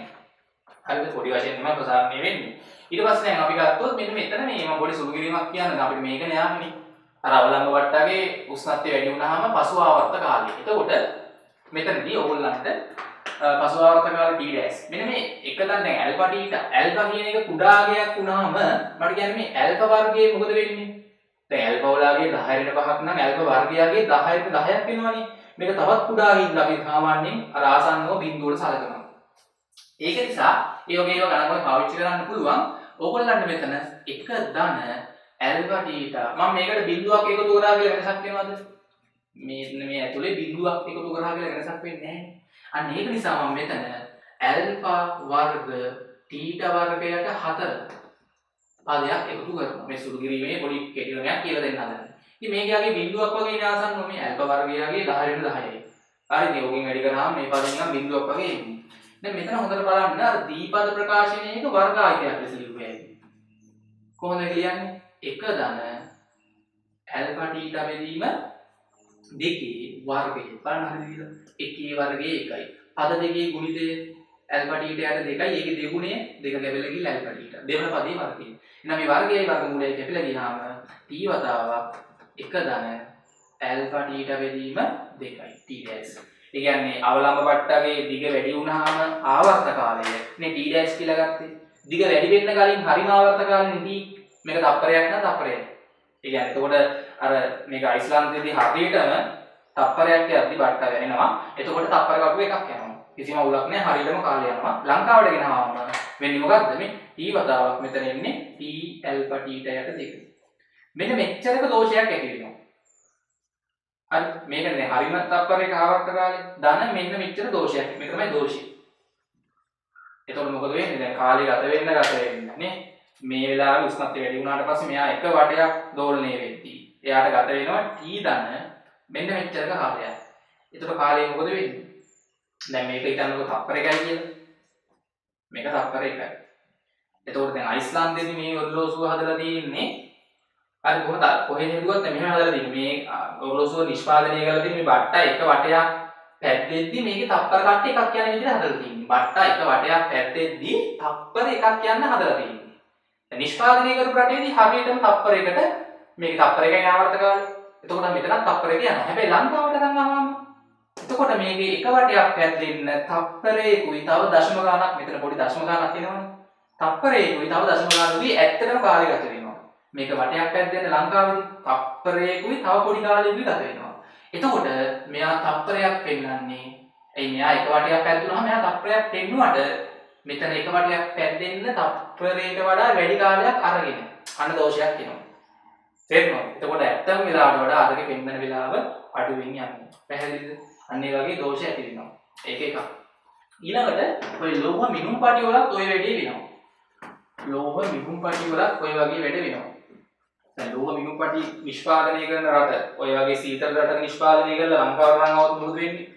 දැන් අපි හිතනවා නවසීලන්තේ නිෂ්පාදනය කරපු ලෝහ මිනුම් පටි නේ. විද්‍යාගාරෙත් මේ වගේ ඒවා තියෙනවා මීටර පොදු ලෝහ දේවා. අර මිනුම් පටි. මේ මිනුම් පටි වලටත් මේ බලපෑම එනවා ඈ. ඒත් මිනුම් පටි දැන් ඉතින් මේ සෙල්සියස් 20 තියෙන නිෂ්පාදනය කරලා එතකොට හරියටම මෙතන සෙන්ටිමීටර 1 සෙන්ටිමීටර 2 හරියටම හරියයි. කියන්නේ දැන් මේ නවසීලන්ත නිෂ්පාදනය කරපු මිනුම් පටියේ හරියටම මෙතන බිංදුවේ ඉඳන් එක ලකුණු දෙක අතර ඉන්න 0.1යි ලකුණු දෙක අතර හරියටම සෙන්ටිමීටර 1ක ગેප් එකක් තියෙනවා. 1යි 2යි අතරත් සෙන්ටිමීටර 1ක ગેප් එකක් තියෙනවා. මේක දැන් ලංකාවට නම් ආවම ලංකාවේ උෂ්ණත්වය වැඩි ඉන්නේ. මොකද වෙන්නේ? ප්‍රසාරණය වෙනවා. ප්‍රසාරණය වුණාම මට කියන්න මෙන්න බිඳුව මේකේ එකට දැන් මේකේ එකේ ලකුණ ටිකක් උඩ තියෙන්නේ. ඇත්තම සෙන්ටිමීටර 1කට වඩා වැඩි. තේරුණාද? දෙකේ සලකුණත් අවුඩ. අනිත් වගේ ප්‍රසාරණය වෙනවා. පැහැදිලිද? හරි දැන් මට කියන්නේ නම් දැන් මෙතන දිග හරියටම සෙන්ටිමීටර 1 මෙතන ગેප් එක 0.1යි අතර මෙතන ગેප් එක දැන් එකට වඩා වැඩි කියලා තේරෙනවා. මෙතන එකක් කියලා තිබ්බට ඊට වඩා වැඩි පරතරය. ඉතින් අපි ගත්තොත් මෙතන උෂ්ණත්ව වෙනස් වීම T නම්. හරිද? මුල් පරතරයේ හරියටම සෙන්ටිමීටර එකනේ. නව පරතරයේ L dash කියලා ගන්නකො. හරි. එතකොට මට කියන්න L dash සමානයි L වතාවක් 1 ධන ඇල්ෆා ටීටා. මුලින් තිබ්බ පරතරයේ හරියටම සෙන්ටිමීටර 1යි. හරිද? 1 ධන ඇල්ෆා වලාගේ දාලා මෙතන උෂ්ණත්ව වෙනසක් දාලා අපිට බැලුවේ. තේරෙනවද? L dash දැන් මේකේ සලකුණු දෙකක් අතර පරතරය ඔච්චරක් වෙනවා. 1 ධනෙ දැන් සලකුණු දෙකක් අතර ඇත්තම පරතරය 1 ධන. මෙතන එකක් පෙන්නුවට දැන් අපි දන්න මේ මීටර කෝදුවේ ලංකාවේ මොකක් හරි මයින්නවා. මන්නම් මෙතන අපිට ඉතින් කියවෙන්නේ සෙන්ටිමීටර 1 දැන් දැන් මම ඒක ලොකුට අනින්න මෙන්න සෙන්ටිමීටර 1. ඇත්තම සෙන්ටිමීටර එක මෙච්චරයි. දැන් වැඩි වෙලා තියෙන්නේ. අපි මොකක් හරි මයින්නවා. මන්නම් හිතන්න සෙන්ටිමීටර මෙච්චරක් උස වස්තුවක උස නැන්නා. දැන් සෙන්ටිමීටර 1ක් කියලා කිව්වට ඔය වස්තුවේ උස සෙන්ටිමීටර එකකට වඩා වැඩි. ඇයි නෑ ඇත්තම සෙන්ටිමීටර එක මෙච්චරක් වගේ ගැප් එකනේ. මෙයාගේ ඊට වඩා වැඩි උස. තේරෙනවද? හැබැයි මේකෙන් මන්නම් සෙන්ටිමීටර 1යි කියන අපිට කියව ගන්න වෙන්නේ. ඉතින් මෙච්චරක දෝෂයක් එනවා. එතකොට මේක ඉතින් වහන්න ඉවත් කරලා බලන්න ඇල්ෆා ටීටා වගේ දෝෂයක් එනවා. ඇල්ෆා ටීටා දෝෂයක් එනවා. සෙන්ටිමීටර දෙකක් කීවෙද්දි මෙතන කියන්නේ මේ ඇත්තම සෙන්ටිමීටර එක මෙතන ગેප් එක එන්න ඕනේ. දැන් මෙතන තියෙන එක එකේ සලකුණ මෙන්න ඇල්ෆා ටීටා ગેප් එක. මේකෙත් ඒ වගේ ඇල්ෆා ටීටා ગેප් එකක් එනවනේ. Alpha theta. එතකොට මම සෙන්ටිමීටර දෙකක් මනිද්දී ඇල්ෆා ටීටා ඒවා දෙකක්. වැඩිපුර මෙයා 2යි ඇල්ෆා ටීටා ප්‍රමාණයකින් පාඨාංකයේ වැඩියෙන් තමයි අපිට මේ අරන් දෙන්නේ නේ. ඒ කියන්නේ වැඩිපුර පාඨාංකයක් එනවා මෙතන. කීවෙන පාඨාංකයත් එක්ක බලද්දී නම් එහෙම නෙමෙයි. දැන් ඔයගොල්ලන් කියන එක තේරෙනවද? මෙතන දැන් පෙන්නන පාඨාංකය එක වුණාට අපි සෙන්ටිමීටර 1යි කියලානේ කියවන්නේ. 1යි කියලා කිව්වට මේකේ උස ඇත්තටම එකට වඩා වැඩි. මේ 1 ධන ඇල්ෆා ටීටා. මේක එකක් කියවද්දී මේ උස මෙතන ඇත්තම පරතරය කියන්නේ 1 ධන ඇල්ෆා ටීටා. අන්න ඒක කොට තේරුම් ගන්න. මේක දෙකක් කියවද්දී ඒකේ ඇත්තම උස කීයද? 2 ධන 2යි ඇල්ෆා ටීටා. තුනක් කියවද්දී සෙන්ටිමීටර 3 ධන 3යි ඇල්ෆා ටීටා. අන්න ඒවා බහුවර්ණ වලට එන කොට තේරුම් ගන්නවා මේක විස්තරාත්මකව දාලා තියෙනවා. ඒ ටික වැදගත්. ඊට පස්සේ ඔයගොල්ලෝ දැකලා ඇති මේ ගොඩක් තැන්වල ඒත් නෑ. මම මේ ටීම් ටිකක් ටියුට් එකේ දාලා අනිවාර්යෙන් ටියුට් එක කියවලා නෝට් එක ලියා ගන්න. සියලු දෙනාම හරිද? හොඳයි. ඊට පස්සේ මේක තව අවස්ථාවක් තියෙනවා. දැන් ඔය ඔයගොල්ලෝ දැකලා ඇති මේ දුඹුරිය පාරේ. කවුරුත් දැකලා ඇතිනේ. අර සිල්වර් කොටන් දෙන ගොඩක් වෙලාවට අර කොන්ක්‍රීට් කොට දාන්නේ. අර ඉස්සර දාලා තිබ්බේ ලී කොට සිල්වර් කොටන් කියලා කියන්නේ. එතකොට රේල් පීරි දෙක. හරි මේ රේල් පීරි දෙක. හරිද? රේල් පීරි දෙක. එතකොට සමාන්තර වෙනවා මේකේ සිල්වර් කොටන් දාලා තියෙනවා ඕනේ. ඔයාලා දැකලා තියෙනවා මේ රේල් පීල්ලක් ඉවර වෙලා ඊළඟ රේල් පීල්ල පටන් ගද්දි මෙතන පොඩි හිඩසක් තියෙනවා. ඇයි ඒ? හරිද? හිඩසක් තියෙනවා. හැම විටම රේල් පීල් දෙකක් අතර හිඩසක් තියෙනවා. ඒ හිඩස තියන්නේ ඒක ඔයාලන්ට තේරෙනවා ඇති. මොකද මේක දවල්ට රත් වෙනවනේ හොඳටම. රත් වුණාම ඔයා ලෝහින්ද දිග ගොඩක් වැඩි වෙන්න ගන්නවා. දිග ගොඩක් වැඩි වෙද්දී මොකද වෙන්නේ? මෙතන හිඩසක් තිබ්බේ නැත්නම් මට කියන්න මොකද වෙන්නේ කියලා. හිඩසක් තිබ්බේ නැත්නම් ඒ වගේ ඇත්ත ඡායාරූපයක් තියෙනවා ඔයාලන් බැලුවේ ඇති. හිඩසක් තියන්නේ නැතුව හදපු රේල් පීරක් ගත්තොත් මේක දැන් උදේ අපි මේක හයි කරාම නැත්නම් රෑ හයි කරනවා රේල් පීරි. රෑ හයි කරනවා ওই විදිහට. මෙතන හිඩස් තියන්නේ නැතුව රේල් පීරි හයි කරලා යනවා. හරිද? ඔක දවල්ට ඇවිල්ලා බැලුවොත් එහෙම නිකන් නයික් වගේ වෙන්නේ රේල් කියන්නේ. මේක මෙහෙම ඇද ගන්නවා. හරිද? ඒ දිග වැඩි වෙනවනේ. දවල්ට ඇවිල්ලා බැලුවොත් එහෙම රේල් පීරි ඔහොම තියෙනවා. මේක ඉතින් ට්‍රේන් එකක් යන්න බෑ ඊට පස්සේ. නේද? ඔන්නෝම රේල් පීරි ඇද ගහලා වකුරු වෙලා වගේ ඉන්නේ. ඇයි ප්‍රසාරණය වෙනවනේ. ප්‍රසාරණය වෙද්දි මේක දැන් ප්‍රසාරණය වෙන්නේ හිඩසක් නැහැනේ. ඒකින්ද අර දිග වැඩි වෙන්නත් ඉබේ. ඔහොම ඇබරෙනවා. රේල් පීරි ඇබරෙනවා. මෙහෙම තිබ්බහම අවුලක් නැහැ. මේක ප්‍රසාරණය වෙද්දි ගානට මෙහෙන් එන දිග වැඩි වීමයි මෙයාගෙන් දිග වැඩි වීමයි ගානට අර උඩරිම හිඩස දීලා තියෙන්නේ. අර ලංකාවේ වගේ රටක වැඩි වෙන්න පුළුවන් උඩරිම ඔය ගන්නේ කරලා හදන්නේ. අර සෙන්ටිමීටර 5ක් නම් නැත්නම් 10ක් නම් ප්‍රසාරණය වෙන්න පුළුවන් උඩරිම දිග ඒ හිඩස උතන ඇතුළ තමයි රේල් පීරි හයි කරන්නේ. ඒක වැදගත් ඈ. ගොඩක් තැන්වල ඔය පාවිච්චි වෙනවා. හොඳයි. ඉතින් අපි බලමු මේකත් එක්ක ඇවිල්ලා තියෙන ප්‍රශ්න කීපයක්. හරිද? මුලින්ම ටියුට් එකේ මේකේ මම විසඳු අභ්‍යාසයක් දාලා තියෙනවා. ඒවත් ඔයගොල්ලෝ බලන්න. ගණන් කීපයක් තියෙනවා.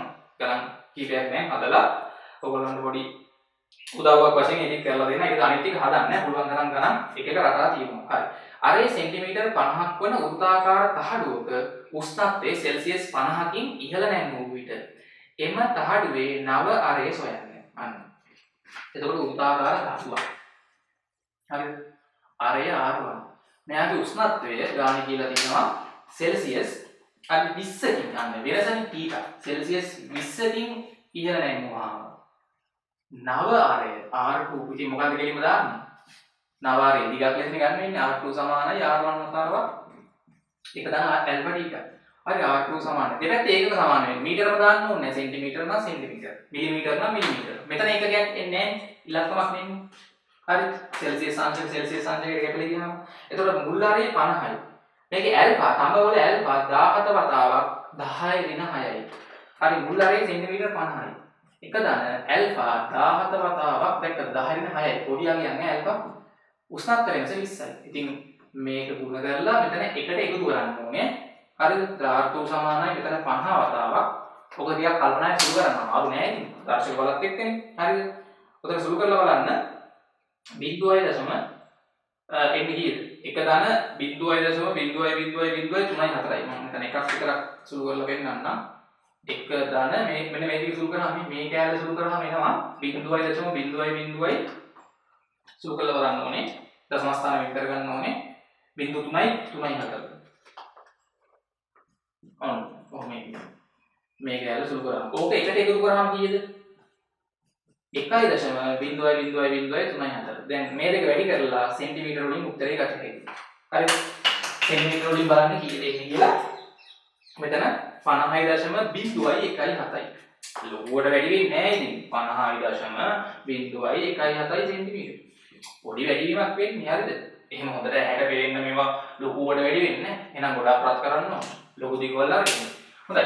ඊට පස්සේ ඊළඟ ගාන මම කරන ඔය වගේ කීපයක් හදලා පෙන්නන්නම්. එක එක ගණන් රටා මේවා බහුවර්ණ වලට ගොඩක් වෙනවා. හරිද? ගොඩක් ලට බහුවර්ණ එන්නේ. ඉතින් මේක හරියට තේරුම් ගත්තට පස්සේ වර්ග බල ප්‍රසාරණය, පරිමාණ ප්‍රසාරණය ලේසියෙන්ම කරගන්න පුළුවන් කලරවල වල. ඊට පස්සේ ද්‍රව වල ප්‍රසාරණයක් තියෙනවා. මම ඒක ඊළඟ වීඩියෝ එකකින් තමයි කතා කරන්නේ. දැන් මේ මූලික දේවල් ටික ඉස්සෙල්ලා ඔයගොල්ලෝ හොඳට පුළුවන් කරගන්න. ඊට පස්සේ ප්‍රසාරණය සාමාන්‍යයෙන් ඊටු ටික ලේසියෙන් කරගන්න පුළුවන්. හරි. ඇලුමිනියම් දණ්ඩක සෙල්සියස් 20 දී දිග මීටර් 4කි. ඇලුමිනියම් වල ඇල්ෆා 20.10.6යි කෙල්විනයට නම් ඇලුමිනියම් දණ්ඩේ දිගවල් හොයන්න කියනවා සෙල්සියස් 80 දී හා සෙල්සියස් ඍණ 40 දී. හරි. දැන් සෙල්සියස් 80 දී හොයන්න පුළුවන්. එතකොට ඇලුමිනියම් දණ්ඩක සෙල්සියස් 20 දී දිග මෙන්න ආරම්භක දිග සෙල්සියස් 20 දී දිග මීටර 4යි L1. අපේ කහනවා මේක රත් කරනවා. හරි හිතන්නකෝ දිග මේක රත් කරනවා. හරි සෙල්සියස් කීයකින්ද? සෙල්සියස් අංශක 80 දක්වානේ. එහෙම ගන්න කියලා තියෙන්නේ. ඔව් සෙල්සියස් අංශක 80 දී 80 දිග මම L2 කියලා ගන්නම්කෝ. සෙල්සියස් 80 දී උෂ්ණත්ව වෙනස කීයද? 20 ඉඳන් 80ට රත් කරා කියන්නේ උෂ්ණත්ව වෙනස තමයි දාන්න ඕනේ. ටීට 60යි. උෂ්ණත්ව වෙනස 60යි. එතකොට පසු දිග L2 සමානයි මුල් දිග L1 වතාවක් එක ධන ඇල්ෆා ටීටා. ඉතින් ඕකේ L1 ට දාන්න 4 එක ධන මේකේ දීලා තියෙනවා ඇලුමිනියම් වල ඇල්ෆා 20.10.6යි 20 වතාවක් 10.6 ටීටා කීයද? උෂ්ණත්ව වෙනස 20 ඉඳන් 80ට 60යි. හරිද? මේක සුළු කරලා බලන්න අර කලින් වගේම ඔතන එන්නේ 4.0.4.8යි 4.0.4.8යි. ඒ කියන්නේ සෙන්ටිමීටර කොච්චරකින් වැඩි වෙලාද? 0.0.4.8 ඉන්නේ මෙන්න පසු දිග. ඊට පස්සේ අපි අහනවා මේ මොබිලක් ගන්න එක. සෙල්සියස් ඍණ 40 දක්වා අඩු කරොත් දැන් මේ සෙල්සියස් 20 දිනේ මීටර 4 L1 ඔක අඩු කරනවා දිග. සෙල්සියස් ඍණ 40 දක්වා. අහන්න කියන්නේ උෂ්ණත්වයේ කොච්චරක් අඩු කරාද? දැන් පසු දිගනේ L2 20 ඉඳන් ඍණ 40ට ගියොන්න 20 ඉඳන් බිඳුවට ગેප් එක 20යි. බිඳුව ඉඳන් ඍණ 40ට ગેප් එක 40යි. ඔන්න ඔක්කොම 20යි 40යි 60ක් අඩු කරලා. ඊට 60යි. ඒ කියන්නේ මෙතන උෂ්ණත්ව වෙනස 60යි. අතනත් 60යි. එකම දිග ගන්න මුල් දිග. එකම ඇල්ෆා. එහෙනම් මට කියන්න මෙතන දිග වැඩි වෙච්ච ප්‍රමාණයයි. අතන දිග අඩු වෙන ප්‍රමාණය සමාන වෙන්න ඕනේ. එතකොට මෙතන 4ට දිග වැඩි වෙච්ච ප්‍රමාණය එකතු වුණා. අතන 4ටින් දිග අඩු වෙච්ච ප්‍රමාණය මේකම තමයි මොන හදලා බලන්න. හරි L2 සමානයි L1 වතාවක් 1 ඍණ ඇල්ෆා ටීටා. මෙතන කාටද හදලා දෙන්නේ L1 4යි 1 ඍණ ඇල්ෆා 20 වැඩි කිරීම 10/6යි. වතාවක් 60යි. අර මෙතන එකට මේක එකතු වුණා අතන එකට අඩු වෙනවා. තේරෙනවද? එකම ප්‍රමාණයක් කියන්නේ. ඒතකොට 4ෙන් මෙතන වැඩි වෙන්නේ නම් හැබැයි එකෙන් මේක අඩු වෙනවනේ. 0.04ක් නේ. එතකොට ඔතන සුළු වුණාම එන්නේ 3.995 අන්තිමට 3.995 මීටර. තේරුණාද? ඒ කියන්නේ දැන් මෙතන උනේ 4ට මේ කෑල්ල එකතු වුණානේ. දිග වැඩි වෙච්ච ප්‍රමාණය අතන මේ ටික අඩු වෙනවා. 4න් මේක අඩු කරලා බලන්න මේ ටික 4න් මේක අඩු කරාම මේක එනවා නේද? හරි ඒකත් පොඩ්ඩක් අහුවෙ වෙනවා උතන. දැන් ප්‍රසාරණයට දාන්නත් එකයි සංකෝචනයට දැම්මත් එකනේ මේ සමීකරණ එක වගේ හැසිරෙන්නේ. හරිද? ඔය වගේ ප්‍රශ්න සරල ඒවාක් තියෙනවා. ඊට පස්සේ හරි සෙල්සියස් 10 දී 10 උෂ්ණත්වයේදී පවතින තම දණ්ඩක දිග සෙල්සියස් 20 උෂ්ණත්වයේදී ඇති ඇලුමිනියම් දණ්ඩක දිගට සමාන වේ. ඇල්ෆා ඇලුමිනියම් වල 20යි 10යි 9යි ඇල්ෆා කොපර් වල 15යි 10යි 9යි. මේක තියෙන්නේ සෙල්සියස් 10 උෂ්ණත්වයේ පවතින තම දණ්ඩක දිග. තම දණ්ඩ තියෙන සෙල්සියස් 10යි. අන්න දැන් යා හිතන ප්‍රශ්න තියෙනවා. කොපර් දණ්ඩ සෙල්සියස් 10යි. තම දණ්ඩක දිග L කියලා ගමු. L නෝට් සමානයිලු සෙල්සියස් 20 උෂ්ණත්වයේ ඇති ඇලුමිනියම් දණ්ඩකට. L නෝට් මයි සෙල්සියස් 20 උෂ්ණත්වයේ ඇලුමිනියම් දණ්ඩ. එතකොට තඹ කොපර් ඇල්ෆා කොපර් වල උෂ්ණත්වය මේ කොපර් වල ඇල්ෆා දීලා තියෙනවා 20යි 10යි 9යි කෙල්වින් එක. ඊට පස්සේ ඇල්ෆා ඇලුමිනියම් වල ප්‍රසාර සම්පූර්ණ ඇලුමිනියම් වල 15යි 10යි 9යි කෙල්වින් එක. ඔය වගේ අපිට දත්ත ටික දීලා තියෙනවා. හරිද? ඊට පස්සේ මේකේ අහලා තියෙන්නේ මේක. මෙම දණු දෙකේ දිගවල එක සමාන වන පොදු උෂ්ණත්වය සොයන්න ගන්න. දැන් අපි මේ දණු දෙකම රත් කරලා යනවා. කිසියම් උෂ්ණත්වයක් තියෙනවා දණු දෙකේම දිගවල සමාන වෙනවා. අපි මේ උෂ්ණත්වයට රත් කරා කියලා ගමුකෝ. දණු දෙකේම දිගවල හරිද? සමාන වෙන්න ඕනේ. පසු දිගවල හරිද? දණු දෙකේම පසු දිගවල සමාන වන උෂ්ණත්වය. ඔන්න. මේ පසු දිගවල මම L ඩෑෂ් කියලා ගන්නවා.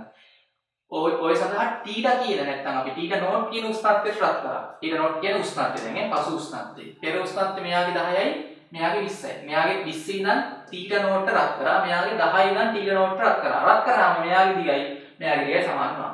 දැන් මෙයාට දාන්න සූත්‍රය L ඩෑෂ් සමානයි L නෝට් මුල් දිග 1 ධන ඇල්ෆා කොපර්ගේ උෂ්ණත්වය වෙනස තීටා නෝට් ඍණ 10යි. ඒක තේරෙනවද? තීටා නෝට් ඍණ 10යි. උෂ්ණත්වය වෙනස දාන්න ඕනේ. මෙයාට දාන්න L ඩෑෂ් සමානයි L නෝට් වතාවක් 1 ධන ඇල්ෆා ඇලුමිනියම් වතාවක්. එයාගේ උෂ්ණත්වය වෙනසක් කීයද? තීටා නෝට් ඍණ එයාගේ 20 හැබැයි පෙර උෂ්ණත්වය 20. එයාගේ පෙර උෂ්ණත්වය 20. දැන් ඉතින් ඕකේ මොකද කරන්න තියෙන්නේ? දැන් වම් පැත්ත දෙක සමානයි දකුණු පැත්ත දෙක සමාන කරන්න. එතකොට L නෝට් වතාවක් 1 ධන ඇල්ෆා කොපර්. පස්සේ ආදිස කරගමු ඍණ 10. සමාන කරන්න මේකේ දකුණු පැත්තේ L නෝට් වතාවක් 1 ධන ඇල්ෆා ඇලුමිනියම් වතාවක් තීටා ඍණ 20. L නෝට් උත් කැපිලා යනවා. දැන් ඇල්ෆා කොපර් දීලා තියෙනවා. ඇල්ෆා ඇලුමිනියම් උත් ගන්න දීලා තියෙනවා. පස්සේ ආදේශ කරලා සුළු කරගන්න. ඕකේ නොදන්නා පදේ මොකද්ද? තීටා නෝට් හෙව්වේ. හරිද? ඉතින් ඔය වගේ අවස්ථා අපිට ගණන් වල ඇවිල්ලා තියෙනවා. ඒතර ඒකේ ඔයගලන්ට සුළු කරලා පොදු උෂ්ණත්වයේ සුළු කරලා බලන්න ඉන්නේ. මේ සෙල්සියස් අංශක 50ක් කියලා එන්නේ. හරි තීටා නෝට් වගේ හරි සෙල්සියස් 50ට රත් කරද්දී තමයි ඒ දණු දෙකේම දිගවල් සමාන වෙන්නේ. හොඳයි. ඊට පස්සේ තව ගණනක් බලමු. සෙල්සියස් බිඳුවේදී ඇලුමිනියම් හා තඹ දණු දෙකක දිගවල් අතර වෙනස සෙන්ටිමීටර දෙකකදී. සෑම උෂ්ණත්වයකදීම දණු දෙකේ දිගවල් අතර වෙනස සෙන්ටිමීටර දෙකක්ම වේ නම් සෙල්සියස් බිඳුවේදී තිබූ එම දණු වල දිගවල් මොනවාද? ඇල්ෆා ඇලුමිනියම් 20යි 10යි 9යි ඇල්ෆා කොපර් 15යි 10යි 9යි. මේවල පොඩි රූපයක් අරගත්තාම සිද්ධියත් එක තේරුම් ගන්න ලේසි. හරි දැන් ගාන කියලා තියෙන්නේ සෙල්සියස් බිඳුවේදී ඇලුමිනියම් හා තඹ දණු දෙකක දිගවල් අතර වෙනස. හරි ඒතකොට ඇලුමිනියම් දණු දිග මම ගන්නම්කෝ L කියලා. සෙල්සියස් බිඳුවේදී L. හරිද? L කියලා ගමු. එතකොට මේ තියෙන්නේ තඹ නේ කොපර් දණ්ඩ. හරිද? මේකේ කොපර් වල ඇල්ෆා දීලා තියෙනවා ඇල්ෆා කොපර්. හරිද? කොපර් දණ්ඩේ ඇල්ෆාගේ දීලා තියෙන්නේ මෙතන අපි ඇලුමිනියම් කියලා ගමුනේ. ඇලුමිනියම් සහ කොපර්. හරි. ඇලුමිනියම් වල ඇල්ෆා තියෙන්නේ 20යි 10යි 9යි. 20 වතාවක් 10යි 9 කෙල්විනේට. ඊට පස්සේ සෙල්සියස් බිඳුවේම තියෙන අපි ගත්තොත් කොපර් දණ්ඩ මේක කොපර් එක. ඒකේ දිග සෙන්ටිමීටර් දෙකක් වැඩි නේ. ඒතකොට L දාන 2යි සෙන්ටිමීටර වලින්. මේ දණ්ඩ දිගට වඩා මේකේ සෙන්ටිමීටර දෙකක් වැඩි. ඒතකොට මේ තියෙන්නේ ඇල්ෆා කොපර් දණ්ඩ. ඒකේ ඇල්ෆා 15යි 10යි 9යි. දැන් ඇල්ෆා වැඩි එක්කෙනා තමයි වැඩිපුර ප්‍රසාරණය වෙන්නේ. සංකෝචනය වෙන්නේ එයාම තමයි උෂ්ණත්වය අඩු කරන්නේ කියන එක. හරි. ඇල්ෆා වැඩි මෙයා නේද? ඒත් මෙයාගේ දිග වැඩි වීම අරයට වඩා වැඩි වෙන දෙන්නම රත් කරයි යද්දි. ඉතින් දැන් ඔය දෙන්නගේම ආරම්භක උෂ්ණත්වය සමානයි. ඉතින් අපෙන් අහලා තියෙනවා හරිද? එතකොට සෑම උෂ්ණත්වයකදීම කොහොම රත් කරන් ගියත් උෂ්ණත්වය දෙන්නගේම වැඩි කරයි යද්දි හැම උෂ්ණත්වයේදීම දඩු දෙකේ දිගවල් අතර වෙනස දැන් මේක දෙන්නම රත් කරනවානේ. මෙයා සෙල්සියස් 10ක් රත් කරද්දි මෙයාත් 10ක් රත් කරනවා. දෙන්නම එක හා සමානව රත් කර යනවා. ඕනම උෂ්ණත්වයකදී දැන් දෙන්නම දිග වැඩි වෙනවානේ සැරෙන් දිගටම දිග වැඩි වෙද්දි මෙයාගේ දිගට වඩා ඕනම උෂ්ණත්වයකදී මෙයාගේ දිග හැමතිස්සෙම සෙන්ටිමීටර් 2කින් වැඩි වෙන්න නම් මොකද්ද වෙන්න ඕනේ? එතන තරගේ මොකද්ද? ඕනම උෂ්ණත්වයකදී මේක දෙන්නම රත් කර යද්දි මෙතන ඇලුමිනියම් දාන්නේ දිගට වඩා කොපර් දාන්නේ දිග සෙන්ටිමීටර් 2කින් වැඩි වෙලා තියෙනවා නම් මට කියන්න මොකද්ද වෙන්න ඕනේ? මෙයාගේ දිගෙහි වැඩිවීමයි කිසියම් උෂ්ණත්ව පරාසයකදී මෙයාගේ දිග වැඩිවීම ඒ උෂ්ණත්ව පරාසයේදී මෙයාගේ දිගෙහි වැඩිවීමට සමාන වෙන්න ඕනේ. ඒ කියන්නේ ඕනම උෂ්ණත්ව පරාසයක් තුළ මෙයාගේ දිගෙහි වැඩිවීම ඩෙල්ටා L ඇලුමිනියම් සමාන වෙන්න ඕනේ ඩෙල්ටා L කොපර්. හරි මෙයාගේ දිගෙහි වැඩිවීමට දාන්න L ඇල්ෆා ඇලුමිනියම් උෂ්ණත්ව වෙනස. හරිද? ඩෙල්ටා නැත්නම් තීටා උෂ්ණත්ව වෙනස මේ තීටා කියන්නේ උෂ්ණත්ව වෙනස. මොකද දෙන්නගේම එකම උෂ්ණත්වයක් නෑ. මෙයා තීටා බිඳුවේ ඉඳන් තීටා නෝට් එකදී වෙනස තීටා නෝට් වෙන බිඳුව තීටා නෝට්මයි. කියන උෂ්ණත්ව වෙනස තීටා කියලා ගන්න. මෙයාගේ ඒ උෂ්ණත්වය මේ දෙන්නම එක හා සමානව රත් කරලා යද්දි දෙන්නගේම උෂ්ණත්ව වෙනස වල සමානයි. නැත්නම් ඩෙල්ටා තීටා කියලා ගන්නකො. හරි. Delta theta. මෙයාගේ දිගේ වැඩිවීම එයාගේ මුළු දිග L දාන 2. වතාවක් ඇල්ෆා කොපර්. වතාවක් එයාගේ උෂ්ණත්ව වෙනසත් ඉතින් දෙන්න එක හා සමානව රත් කරලා යද්දි දෙන්නගේ උෂ්ණත්ව වෙනස් වීම සමානයි. ඩෙල්ටා ටීටා කැපිලා යනවා. එතකොට මෙයාගේ L මුල් දිග අන්න ඇල්ෆා ඇලුමිනියම් කීයද 20 වතාවක් 10^6. මෙතන L දාන 2 ඇල්ෆා කොපර් 15 වතාවක් 10^6. ඉතින් මේක සුළු කරලා ඕගොල්ලන්ට L දෙවුනේ. අහලා තියෙන ගානේ දඩු දෙකේ මුල් දිගවල හොයන්න කියලා. ඉතින් මෙතන සෙන්ටිමීටර් 6ක් කියලා ඉන්නේ සුළු කරාම එතකොට මේක සෙන්ටිමීටර් 6යි මේක සෙන්ටිමීටර් කීයද? සෙන්ටිමීටර් 2ක් වැඩි ඉඳලා 6යි 2යි 8යි. හරි කොපර් දාන්න දිග සෙන්ටිමීටර් 8යි ඇලුමිනියම් දාන්න දිග සෙන්ටිමීටර් 6යි. ඊට පස්සේ ඊළඟ ගාන අරේ සෙන්ටිමීටර් 50ක් වන පිත්තල වලල් එක මිලිමීටර් එකක කොටසක් කපා ඉවත් කර ඇත. උෂ්ණත්වයේ සෙල්සියස් 100කින් වෙනස රත් කළ විට එම හිඩසේ දිග වෙනස් වන අන්දම පැහැදිලි කරන්න එම හිඩසේ අලුත් දිග ගණනය කරන්න. හරිද? එතකොට මෙතනත් මම අර කලින් ඔය සිද්ධි ඡාප දිගක් වගේ ප්‍රසාරණය වෙද්දී මේ සමීකරණ දැන් නැහැ. එතකොට මේකේ මේ වගේ කපලා තියෙනවා හිඩසක්. හරිද? පිත්තල වලල්ලක්. හරිද මෙන්න. හිඩස. මෙන්න මේ හිඩස. මම කපලා තියෙන්නේ. තැටියක් පිළිගන්නකො තහඩුවක්. හරිද මේකේ එතකොට ඡාප දිග S1 කියලා ගන්නකො. හරි අරේ සෙන්ටිමීටර් 50යි. අරේ සෙන්ටිමීටර් 50යි. ආවා. එතන ඡාප දිග S1 හිඩසේ මේ ප්‍රමාණය, ඒ කියන්නේ මේ ඡාප දිග හිඩස මෙතන බලන්න කපලා තියෙන හිඩස. දිගක් වගේ සලකලා ඡාප දිගක් ලෙස අරන් ගන්න පුළුවන්. මිලිමීටර් 1යි. මිලිමීටර් 1යි. ඉතින් අපෙන් අහනවා මෙතන සාමාන්‍ය මේ කෝණය ඉතින් වෙනස් වෙන්නේ නැහැ කියලා සලකනවා. හරිද? මොකද මෙතන අරයයි ඡාප දිගයි වැඩි වෙන්නේ නේ. මෙතන හිඩසේ දිග මිලිමීටර් 1යි. මේක සෙල්සියස් 100කින් රත් කරාම මොකද වෙන්නේ? විශාලත්වය වැඩි වුණාට අර ඔක්කොම වැඩි වෙනවා. අරයත් වැඩි වෙනවා, හිඩසත් වැඩි වුණාම අර කෝණය දැන් හිතන්නකො අපි ගත්තොත් මේ වගේ දෙයක් වෙන්නේ. කලින් මෙන්න ඡාප දිග. කලින් අරේ R1. කෝණය කීයද? ඊටානේ මේක ප්‍රසාරණය වුණාම මේ දැන් නව ඡාප දිග S1 මේක දැන් නව ඡාප දිග S2 හිඩස. ඔය හිඩස දාන්නේ හිඩස සඳහා. හරිද? එතකොට ඉතින් මොකද වෙන්නේ? අර කෝණය වෙනස් වෙන්නේ නැහැ කියලා සැලකුවා. මේ S2. නව හිඩස ගැප් එක මේ කලින් හිඩස. මේ කලින් හිඩස ගැප් එක. දැන් මේක 100කින් රත් කරනවානේ. එතකොට නව හිඩස ගැප් එක තමයි මේ තියෙන්නේ. අර කෝණය වෙනස් වෙන්නේ නැහැ. අරේ වෙනස් වෙනවා නේ. මේ නව අරේ R2 මේ කලින් අරේ. පැහැදිලිද? R1 R2 දක්වම ලොකු නැන්දේ. හරි. ඉතින් මේක ඔයගලන්ට දැන් මෙහි හිඩස සඳහානේ S2 සමානයි S1 වතාවක් 1 ධන ඇල්ෆා තීටා. හරි. ඉතින් S1 මිලිමීටර් 1යි 1 ධන ඇල්ෆා. මේකේ අපිට ඇල්ෆා දීලා තියෙනවා 19යි 10/6යි කියලා. මේ කම්බියේ ඇල්ෆා 19යි 10/6යි. හරි. එතකොට S1 මිලිමීටර 1 වතාවක් 1 ධන ඇල්ෆා 19යි 10/6යි උෂ්ණත්ව වෙනස 100කින් නේ. ඔතනින් නව චාප දිග ඊටසේ දිග ගන්න පුළුවන්. හරි 1.001 මිලිමීටර කියලා එන්නේ. ඊට පස්සේ සෙල්සියස් 21 සිට 61 දක්වා රත් කළ ඊළඟාන විට ලෝහ දණ්ඩක දිගෙහි භාගික වැඩිවීම අන්න දිගෙහි භාගික වැඩිවීම 0.0.0.8ක් විය. එම දණ්ඩ තනා ඇති ද්‍රව්‍යයේ ඇල්ෆා රේඛීය ප්‍රසාරණතාවය සොයන්න. මතකද දිගෙහි භාගික වැඩිවීම සඳහා සම්බන්ධ මේ ඩෙල්ටා L යට L සමාන ඇල්ෆා ටීටා ප්‍රතිශතය යවුවොත් 100% වැඩි කරගන්න. ඉතින් ඔන්න ඔගේ හරිය 0.03යි 8යි කියලා දීලා තියෙනවා. ඇල්ෆා උෂ්ණත්ව වෙනස කීලා කීයද? 21 ඉඳන් 61ට උෂ්ණත්ව වෙනස 40යි. 21 ඉඳන් 61ට 40. මේ ඔතනින් ඔයගලන්ට ඇල්ෆා කීයද එන්නේ? හරි මෙතන අතරින් කපන්න දෙකක් වෙනවා. ආයි 10න් බෙදෙද්දි කීයද එන්නේ? 0.0.2යි සෙල්සියස් අංශකයට නැත්තම් කෙල්වින් එක. ඔන්න ඇල්ෆා.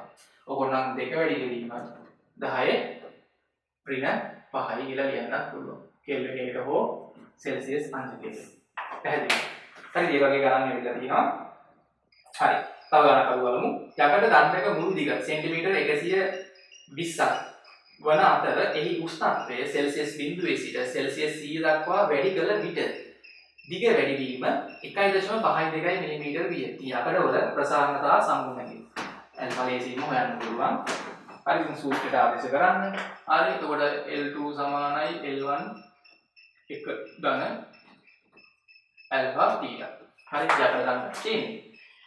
මුල් දිග 120යි සෙල්සියස් 0 ඉඳන් 100 දක්වා නේ. සෙන්ටිමීටර 120යි එක ධන ඇල්ෆා හොයන්න ඕනේ නේ. මේකේ දිග වැඩිවීම මොකක්ද දීලා තියෙන්නේ? අධික වැඩිවීම හින්දා අපි මේ සූත්‍රය දාන්නේ කෙලින්ම ඩෙල්ටා L සමානයි L ඇල්ෆා කියලා. ඒක තමයි ලේසි. මොකද දිග වැඩිවීම කෙලින්ම 0.52 මිලිමීටර. 0.52 මිලිමීටර. 1.52 මිලිමීටර. ඒක පොඩ්ඩක් ඔළුවේ තියාගන්න. මිලිමීටර නම් මෙතනත් මිලිමීටර දාන්න. L ට. හැබැයි මුල් දිග සෙන්ටිමීටර 120යි. සෙන්ටිමීටර 120 මිලිමීටර කරලා දාන්න. දෙපැත්තේ එකම එකතු වෙන්න ඕනේ. මේ පැත්ත මිලිමීටර නම් මෙතනත් මිලිමීටර. සෙන්ටිමීටර මිලිමීටර කරන්න 10න් වැඩි කරන්න. ඇල්ෆානේ අහන්නේ. උෂ්ණත්ව වෙනස 100යි 0.100. මෙතනින් ඇල්ෆා එනවා යකඩවල. යකඩ දණ්ඩක්නේ. හරි සුළු කරාම 12.6යි 10 කෙල්වින් එක නැත්නම් සෙල්සියස් අංශය. ඔන්න යකඩවල ඇල්ෆා. යකඩ දණ්ඩක ඇල්ෆා. හරි අන්න දුම්රිය පීරි සම්බන්ධ ගානක් මේකේ අහලා දිනවා. සෙල්සියස් බිඳුවේදී දුම්රිය මාර්ගයක රේල් පීරි ඉහත යකඩ වලින් අතුරා ලැබේ. පරිසර උෂ්ණත්වයේ සෙල්සියස් 90ක් දක්වා වැඩි වූ විට ඉහත පිහිලි අතර පරතරය යන්තමින් නැති වේ. හරිද? ඒක කිලෝමීටර් 1ක දිගක පිහිලි අතර සෙල්සියස් බිඳුවේදී පවතින මුළු පරතරය කොහොමද? හරිද? එතකොට මෙතන මේ ගානේ දීලා තියෙන අපි ඇල්ෆා හොයාගත්තනේ. දැන් සෙල්සියස් වල බිඳුවේ නම් 90ට 90කින් තමයි වැඩි වෙලා තියෙන්නේ. ඉතින් අපිට මේකේ කිලෝමීටර් 1ක් සලකලා දැන් ඇල්ෆා වල අගේ ගත්තනේ. යකඩවල සෙල්සියස් බිඳුවේදී තමයි දැන් රේල් පීරි අතුරන්නේ. තමයි රේල් පීරි සෙල්සියස් බිඳුවේදී අතුරනවා. එතකොට මෙතන රේල් පීරි ඉහත යකඩ වලින් අතුරා ලැබේ පරිසර උෂ්ණත්වය 90 දක්වා වැඩි වූ විට ඉහත පිහිලි අතර පරතරය යන්තමින් නැති වෙනවා. දැන් හිතන්නකෝ මේ තියෙන රේල් පීරි. හරි මෙතන තියෙන පරතරය. මෙන්න ආය රේල් පීරි. හරි මේ පැත්තට රේල් පීරියක් යනවා. යනවා රේල් පීරි මේ තියෙන පරතරය. එතකොට මේක රත් වුණාම දැන් මේක ඇත්තම දෙපැත්තෙම දිග වැඩි වෙනවනේ. මුළු දිග වැඩි වීම තමයි එන්නේ. එතන මේකේ දිග වැඩි වීම මොකද වෙන්න ඕනේ මේ? මෙයාගේ දිග වැඩි වීම දෙපැත්තට සමසේ බෙදලා යනවානේ. හරි ඒ කියන්නේ L ඇල්ෆා ටීටාගේ දිග වැඩි වීම මෙයාගේ මුළු දිග L නම් සෙල්සියස් බිඳුවේදී දිග L නම් සෙල්සියස් බිඳුවේදී දිග L නම් සෙල්සියස් 90 දක්වා වැඩි වුණාම දිග වැඩි වෙච්ච ප්‍රමාණය L ඇල්ෆා ටීටානේ. ඒක දෙපැත්තට බෙදලා යනවා මේ. ඒකින් ලොක දෙකෙන් බෙදලා ගන්න. දෙපැත්තට බෙදලා ඉන්න. එතකොට සිදුරක පරතරය මොකද්ද වෙන්න ඕනේ? මෙයාගේ දැන් මේ රේල් පීර ගත්තොත් දැන් මේ පැත්තේ රේල් පීරුනොත් මෙහාට දිග වැඩිවීමක් වෙනවනේ. මෙයාට වෙනවනේ. එක රේල් පීරකින් දෙපැත්තටම දිග වැඩි වෙන හින්දා එක දෙකට බෙදලා ගන්න එකයි. මේ පැත්තට එන ප්‍රමාණය L ඇල්ෆා ටීටා බෙදීම දෙකයි දිගේ වැඩිවීම මේ පැත්තට භාගයක් වෙනවා. කොහොමද සිදුරක පරතරයකින් කොහොමද? L ඇල්ෆා ටීටා බෙදීම දෙකේ ඒවා දෙකක් හින්දා සිදුරක පරතරය L ඇල්ෆා ටීටා තියෙන්න ඕනේ. පැහැදිලිද? L ඇල්ෆා ටීටා තියෙන්න ඕනේ. ඉතින් ඕවත් එක්ක ඕගොල්ලන්ට මේ ගාන හදා ගන්න පුළුවන් කිලෝමීටර් 1ක දිගක පීලි අතර සෙල්සියස් බිඳුවේදී පවතින මුළු පරතරය කොච්චරද කියලා අහලා තියෙනවා. හරි නේද? ඉතින් ඒකත් මෙතන මම ගාන ටියුට් එකේ දාලා දෙන එකත් බලන්න. හොඳයි. ඉතින් මම ගණන් රටාවෙන් කිහිපයක්ම කියලා දුන්නා. ඉතින් මේ වීඩියෝස් ටිකත් බලන්න මම ඊළඟ වීඩියෝස් වලින් තාපි ඉතුරු කොටස් ටික සාකච්ඡා කරන්නම්. හරිද? සියලු දෙනාටම සුබ දවසක්. We'll go